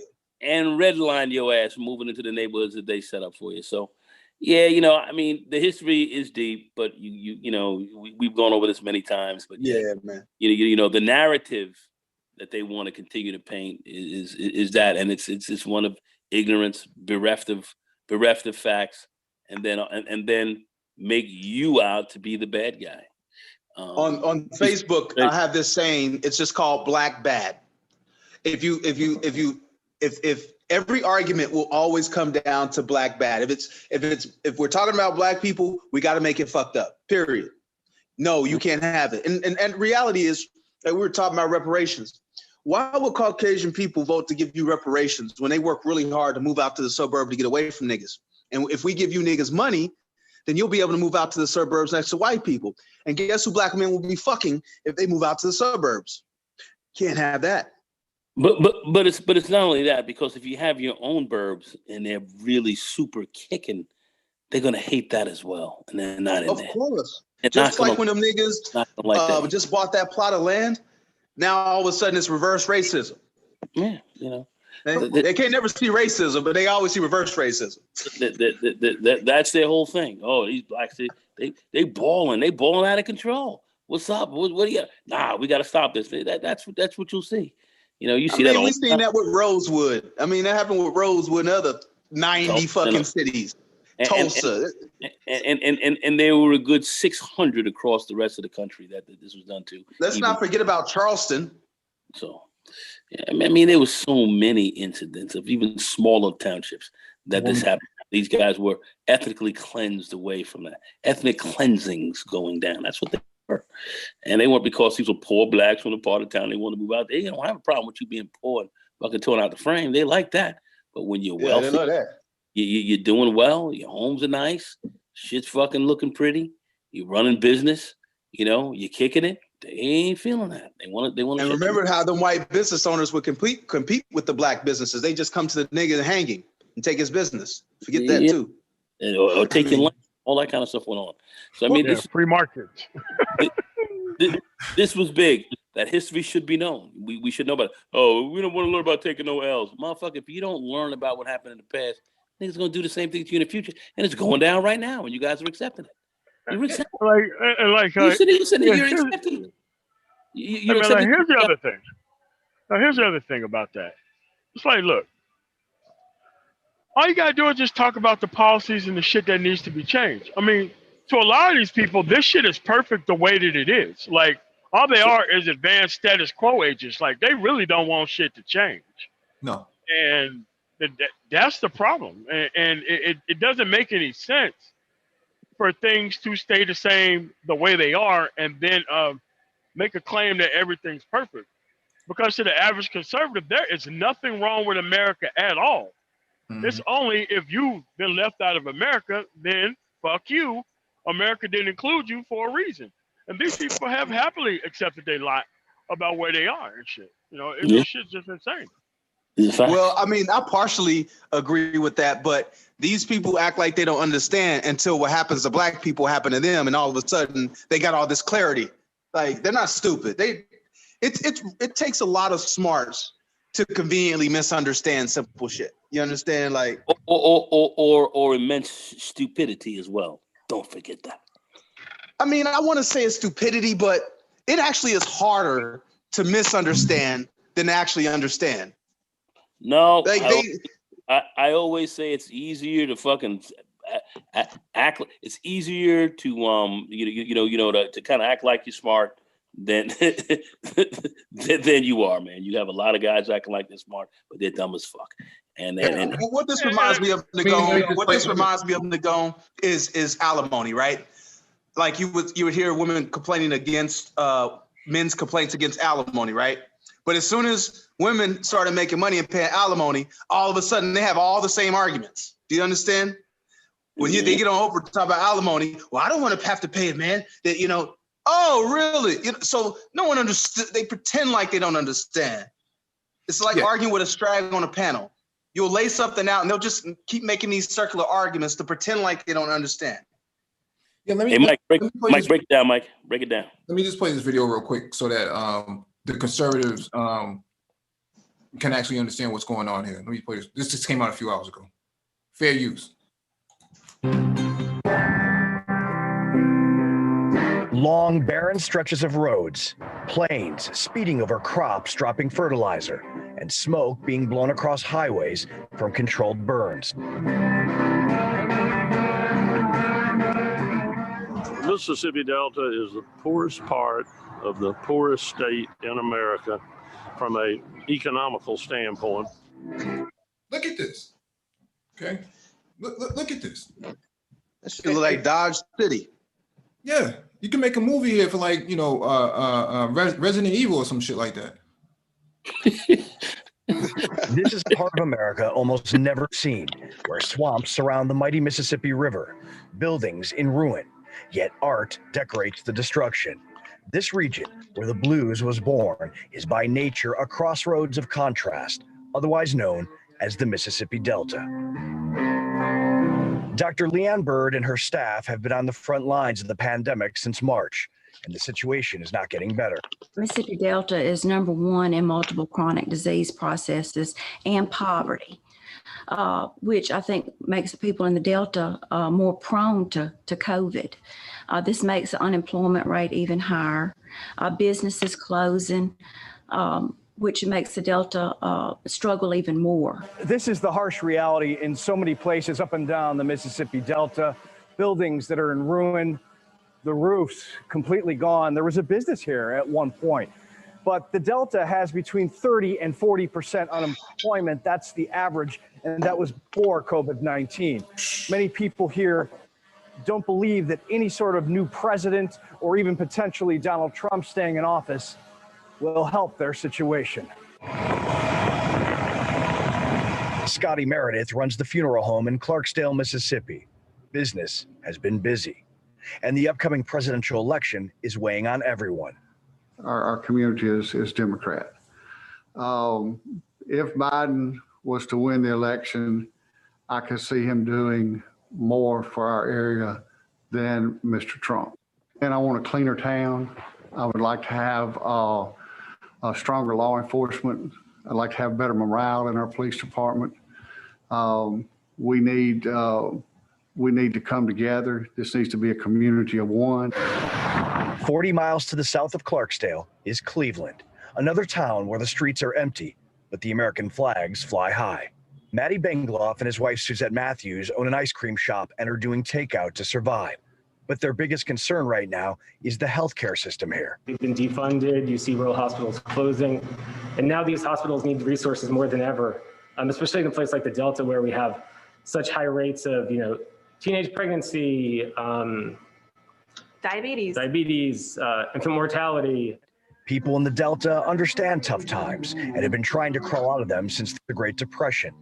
Their greatest invention, the blues, created from hardship, sung from the soul with friends and neighbors. The future here is uncertain, as it always is. Along the Mississippi River, Robert Ray, TRT World. All right, stop right there, Mike. All right, now I'm from this area. Those are pretty white areas. They didn't go to the black areas. They didn't go further on down to Leland, Greenville, Greenwood, Indianola. Like, they didn't go to the black areas. Now, these are just purely the white areas, and they suffer the consequences at 40-some%. Like where I'm from, like the unemployment rate is like 60 or 70% for the entire city. Like, there ain't nowhere to fucking work. Nowhere. So I just wanted to point that out. No, they were like in those areas. I'm like, all right. No, I know you're from there, so that's why I wanted to play it, because you hear it from the people's mouth. Trump, we don't believe Trump's going to do anything for us. 30 to 40% unemployment rate. And trust me, a guy who talks like that is not a liberal by no means of the imagination. By no stretch of the imagination is that dude down with the Democrat. Like that. Yeah, man. Yeah, and they're closing hospitals.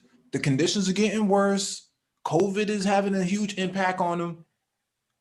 Trump hasn't been down there in 47 months at all. Pence hasn't been down here. I thought this is supposed to be the conservative South.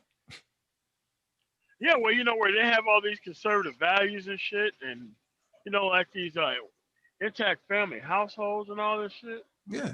Oh, yeah. People trying to survive selling ice slops. Yeah. Mike, isn't there a little more to that film? No, that was it. It's. I'm telling you, it's as bad as it was before. It's a hell of a lot worse now. A hell of a lot worse now. Yeah, but go ahead, Mike. Go ahead. No, but these black conservatives will tell you it's black people. It's Chicago. Yeah. What about Chicago?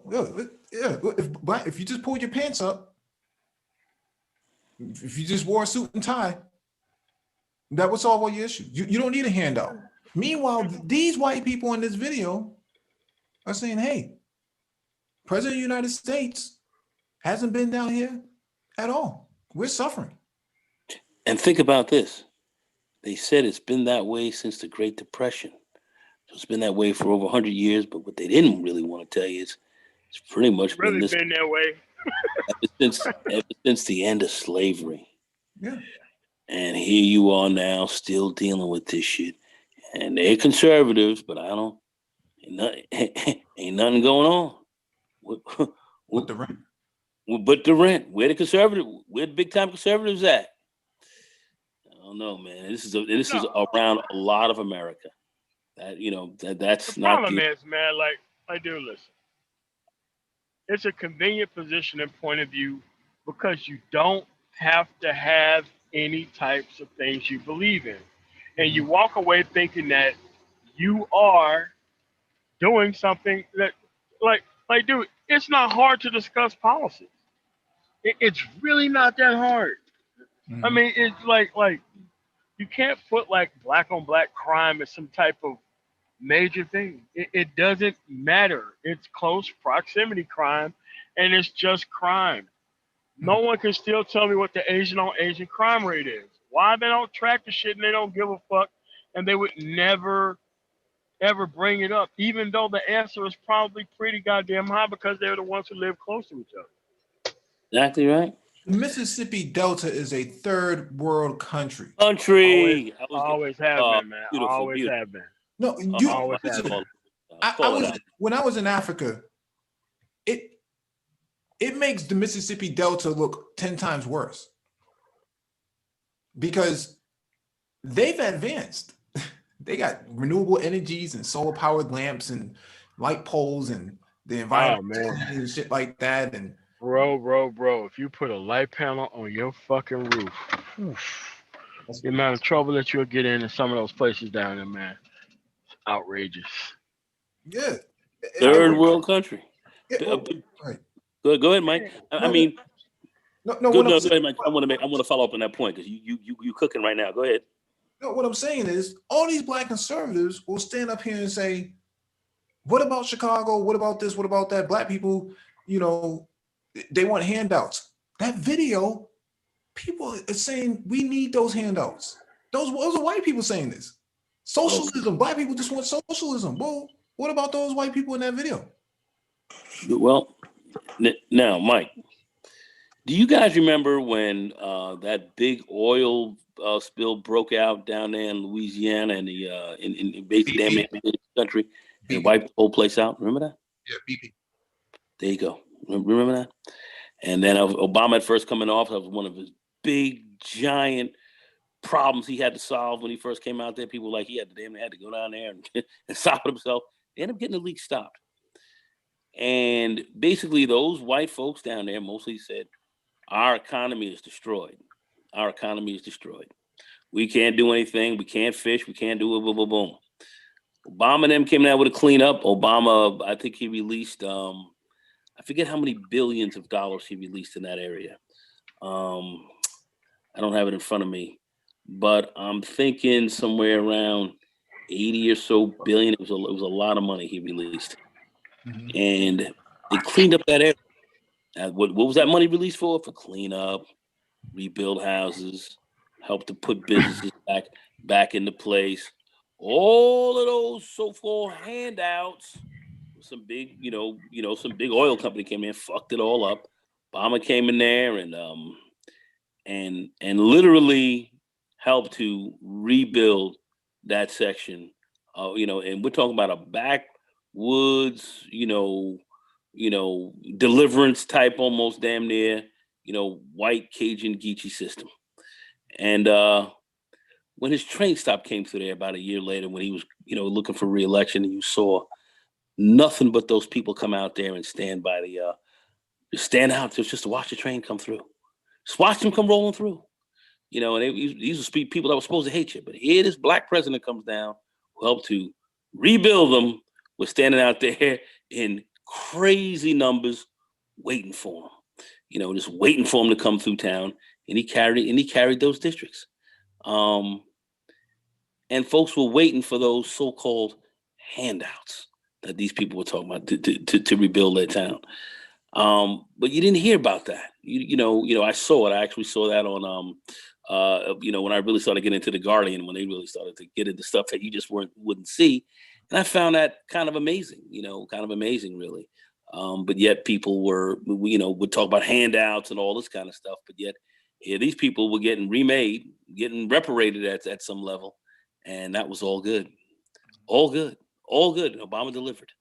But yet, when it comes to you, it's and some of the problems you've had, it's a problem. It's a huge, huge fucking problem. Where corporations can come in and toxically attack your community. And Mike, would you want to speak, because you've talked about this in detail on the Brain Trust. You want to talk a little bit about like the kind of the corporate environmental hazards they lay in your community and nobody speaks about it? Would you want to just bring a little bit of that up real quick? Corporate environmental hazards? Corporate environmental poisons, where corporations come in and they drop poisons in your community, poison your water, poison. That was a thing in the in the 70s and 80s with Polaroid. barrels of poison being poured into the Charles River, dead fishes floating up all through the river. No one knew what was going on. And until somebody, a whistleblower came out and said, hey, these guys are dumping chemicals into your water. Almost put these guys out of business. But the thing is, the corporations of today, the 2020s, the life science companies and whatnot, they have an obligation for the tax abatements that they receive to hire Black people. They don't report to your community and they don't hire you. Well, what they're doing is they're taking up all this real estate, take up this these $30 billion or millions of dollars that they get in these tax abatements, and they don't hire Black people, and they take the money and they run after 10 years. That's the commitment that they have. That's what you get out of opportunity zones. Okay, that's what you get out of it. They pay no capital gains tax after 10 years, and then they're gone. I mean, but yet, you're underwriting that. You are actually funding this. Taxpayers' dollars are going into that. And many of them come into you, like ADM and Arthur Daniels Midland Corporation, and others come into your community and poison it, dump poisons into your into your area, water supply, trash dump, where stuff leaches underground and into the groundwater. And a lot of Black people in Black communities have cancers, higher risk of cancers and lung defects, so forth. Corporate environmental hazard. They are a hazard to your environment.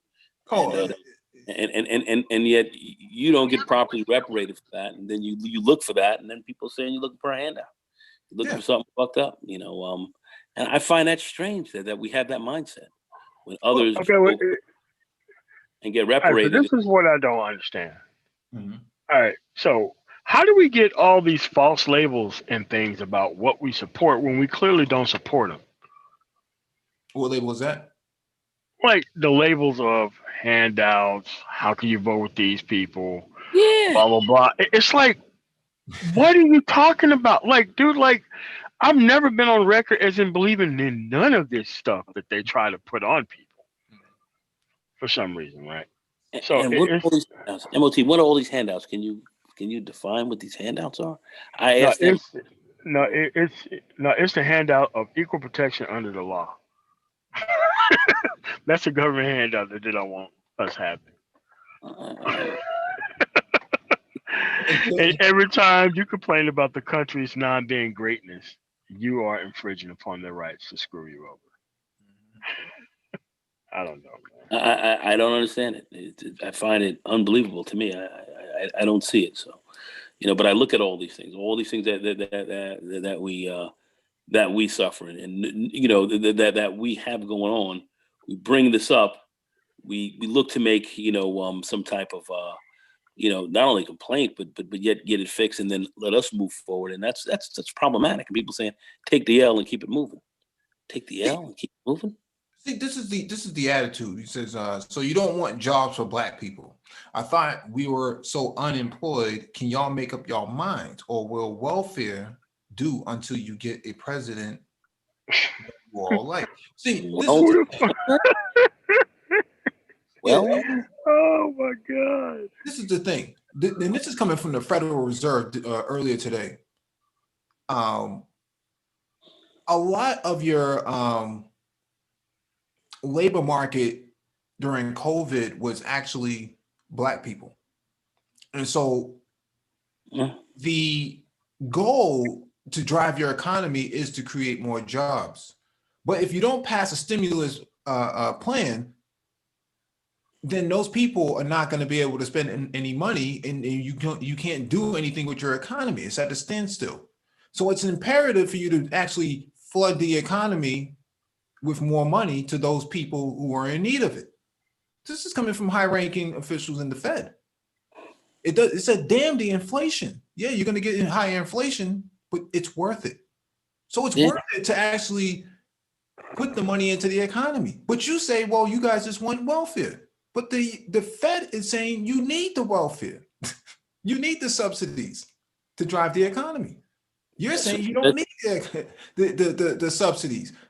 How can you be sitting on the panel at 12 o'clock at night on the East Coast saying that you don't need welfare, but the Fed is saying, yeah, you do need the welfare. But the Fed is, you know, the Fed is the one who prints the money. Jerome Powell says, we don't worry about inflation. We just print the money. He's on record saying this a couple months ago. Yeah. And we can print the money. So print the money, put it back in the economy, keep people buying goods and services, keep the economy moving. Yeah. Okay. Buy stuff on Amazon. Go out to your local stores over there and go buy a chocolate custard. Ice cream.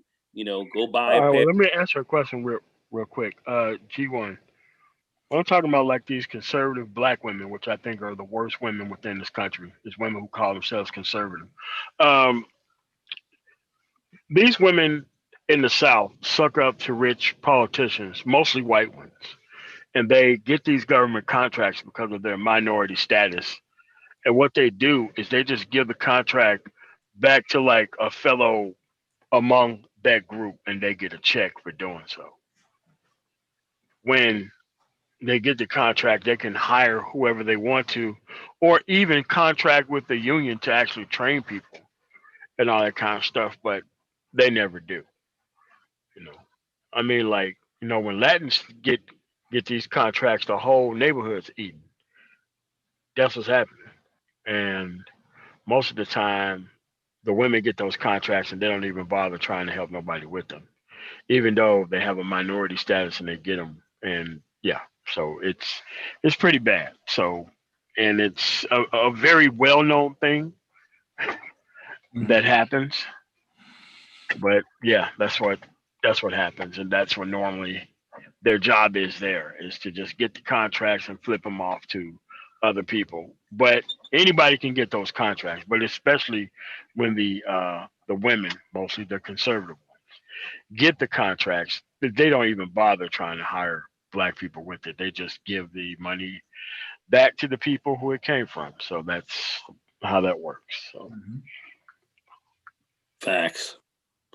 Yeah, you guys have basically broke it down. Yeah, great little film there, Mike. That's eye opening for those I'm sure who don't see the third world aspect of what's going on. And boy, you can go into some areas of West Virginia and so forth and see it looking the same, even worse.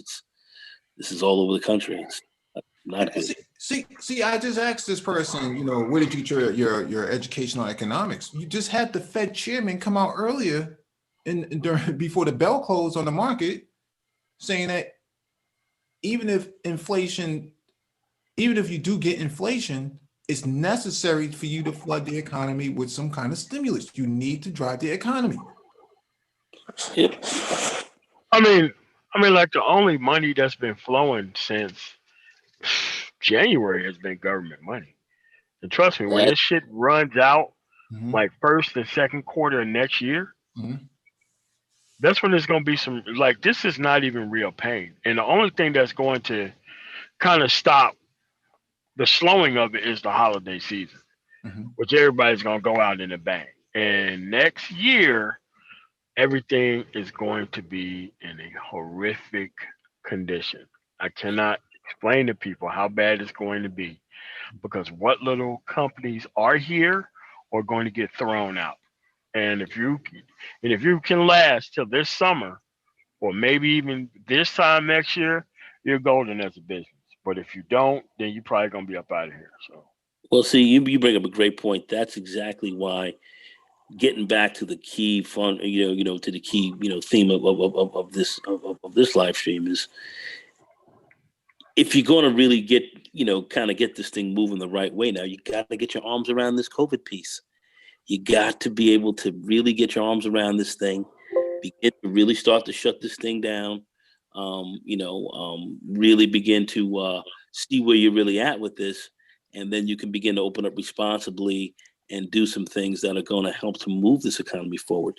Some economies around the world, in Germany, France, economies in Singapore, Malaysia, Vietnam, and so forth, are moving forward.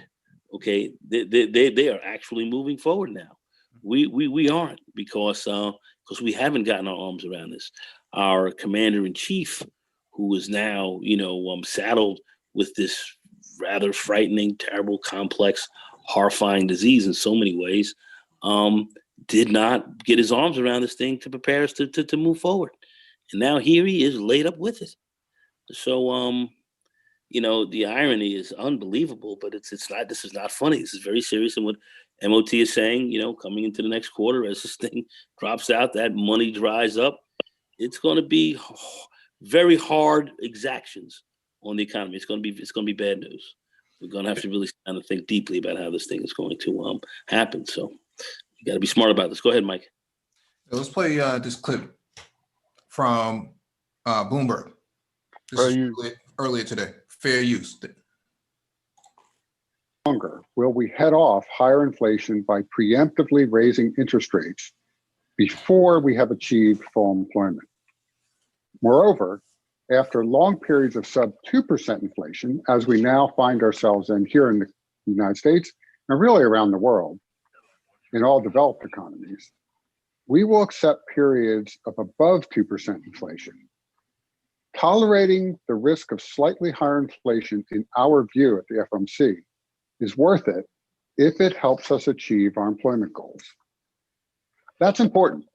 It's important because one of the major trends that we saw, an important trend that we saw in the pre-COVID-19 economy, was that economic gains, at least on a limited basis, were finally being enjoyed by lower wage workers, a disproportionate percentage of whom are racial minorities. Now, we still have a very, very long way to go, of course. Let's not kid ourselves. But it's clear that we must achieve full employment to have any hope of beginning to narrow the yawning gaps that bedevil our society. This is where we are. Okay. He mentioned the minority piece. He's talking about Black people. You can go to the Fed's website and it tells you that. Okay. You need to drive the economy some sort of way.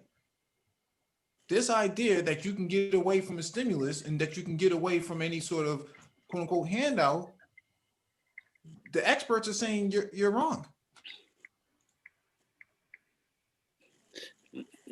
Exactly correct. And they can tolerate certain levels of inflationary activity to drive the economy, move it forward, and try to also move us towards full employment. Mm-hmm. You have to have these drivers in which to do such. And, economic, I'll just say this very quickly, I understand why the media does not want people to basically fundamentally understand economic policies, because they want to keep you ignorant. So you don't know what you're talking about. I don't see the benefit in it, because ignorant people are dangerous people, but they don't want you to understand this. They don't. And Mike, good piece right there. It's good to drop on guys, so at least they get some level of understanding what's going on. He also says, liberals love taxes and inflation. Well, let's look at the economy right now. The four major states right now that put more into the pot than they take out: Massachusetts, which has an annual income production of $500 billion a year. Okay, rivals most European countries. California, $1.7 trillion in revenue. New York, number 4, or number 3. And number 4, I believe it's what do you call it? It might be Washington, Seattle, Washington, or Portland, Oregon. But these are all blue states. All 4 of these were blue states. So you say liberals love taxes and inflation. Yeah, Massachusetts. But we don't have the squalor and the poverty that red states have. We just don't have that, because the blue states are always innovating. So you can point to, taxes and inflation and things like that, but Where are your conservative states that are really driving the economy? I don't see them on the map. Wait a minute, Mike. Why ain't they moving to the South? The poorest yeah, state in the union. yeah, The poorest state in yeah. the I union. mean, like, if conservatism is so great, like, you shouldn't have a problem living around that shit, right? Mm-hmm. I mean, maybe I got it wrong, man. But if I thought I was right, I'd be living in the air. Like, hell yeah, I want to live in a liberal fucking city. I'd be stupid as fuck to move to a conservative. Man, fuck out of here. I mean, like, Poorest state in the union. small cities that are 50, 60 miles outside of, big cities is what I'll fuck with. But I'm not gonna move to some West Virginia bullshit, man. I'd be out of my damn mind if I did something like that. Poorest states in the union. Poorest states in the union. West Virginia, Mississippi, Arkansas, Alabama. Mm-hmm. These are your poorest fucking states in the union. And they are what states, Mike? The poorest states or the wealthiest? No, the answer is they're the red states. These are the poorest states in the union, and they're red states. See the red states, man. The poorest you have in the union. No, I mean, you just heard the video of the people in the South. We haven't recovered since the Great Depression. Oh, really? When was the Great Depression? 1933 to 45. Yeah, let's pull up this map real quick. This is not the exact map that I was looking at, but the gross domestic product of the United States by state, California, okay, the highest at 3.3 trillion. Texas is number 2. New York is number 3. Okay, blue states are producing more and putting more into the pot than your red states. Sans Texas, because Texas is shifts around. It can, it has its pocket. The pockets that are actually producing that have a high GDP are not actually red counties. They're actually blue, right? Austin is pretty blue. This idea that blue states are somehow always inflating and overtaxing and things like that. They produce more per capita. Massachusetts is the number 1 state in the country for life sciences per square mile. More startups, more innovation coming out of Massachusetts than any of the red states combined. What are you talking about? Thanks. What are you talking about? People are killing themselves just to get to New York, living in, whatever they can live in, just to be a part of they don't want to be a part of red states. You don't see people running down to Mississippi. I got to be in the Delta. Nope. And New York is sitting here, putting people in quarantine, coming to the state like another country. So we got we have countries inside of countries inside of the United States. Shit is hell. No, he says, oh, well, poor people don't build. The wealthy do. Without them, states are nothing. No. Policy drives. Jesus Christ, dude. Yeah, policy drives. What in the world? Good, Mike. No, it's hilarious because, it's like seeing a child in a walker, their legs are always kicking around and try to move around and stuff. Government policy shapes the environment. The environment shapes culture, and culture shapes people. I mean, that's essentially how that works. What you have are people trying to blame the culture and not blame the policy or the lack thereof. So for them, it's the cart before the horse and the egg before the chicken. But they got to find some Democrat to fucking blame for it, though. Oh yeah, absolutely, absolutely. Well, that's their narrative, and Yeah, You well, poke holes in it all day long. Sink the ship, but it keeps coming up. yeah. But let me get up out of here, man. Yeah. Y'all have a good one. All right, cool. Okay. So y'all got Okay. anything Good night, else Mike. right here? Good night, MOT. Is Keith Lamont still here, or he left? No, he left already. So you got anything else before we get up out of here? No, I'll just say, pray for the president. Hopefully, he pulls through this. Let's pray for a good election, however it goes. Let's do your civic duty. But keep your nose pressed to the grindstone, and let's keep our vision clear. Let's think clearly out here. But very important. Let's not make dumb, stupid mistakes. Let's try to do the best we can for each other, and look out and make the right decisions. Let's make right, smart, good decisions. Man. Yeah, because of right now, this is something that nobody needs. Nobody needs. I mean, look how quickly things got very real for that guy. One moment he died, the next moment he's in the hospital. And those, well, he's going to get round the clock hourly care. So he's going to be fine. But if he wasn't a politician, he would be in some serious trouble. Serious trouble that dude would be in. But this is why it is vitally important that you follow the laws and guidelines that are out there, man. Wear that damn mask. I know it looks stupid and you don't like it. But damn, man, if you don't do that shit, you can really end up messing up somebody's life or worse. So please, man, just wear the damn mask, bro. And follow the guidelines. And I see him on his end. He has to pander to these idiots because they actually voted for him to be in office. But this is where the shit goes to. That shit can endanger your life. Like his life is being endangered by that shit. Who knows, man? Hopefully, he learns some lesson over this thing. But I doubt it. Seriously doubt it. So I want to thank the panelists for coming on. Keith Lamont, Mike V, and Nagone 11. You got anything else to say, Nagone, before we get up out of here? That's it, man. Good night, and MOT. I'll call you tomorrow. All right, cool, man. All right, later.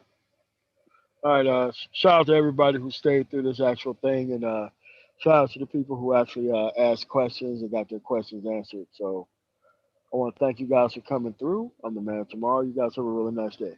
Peace.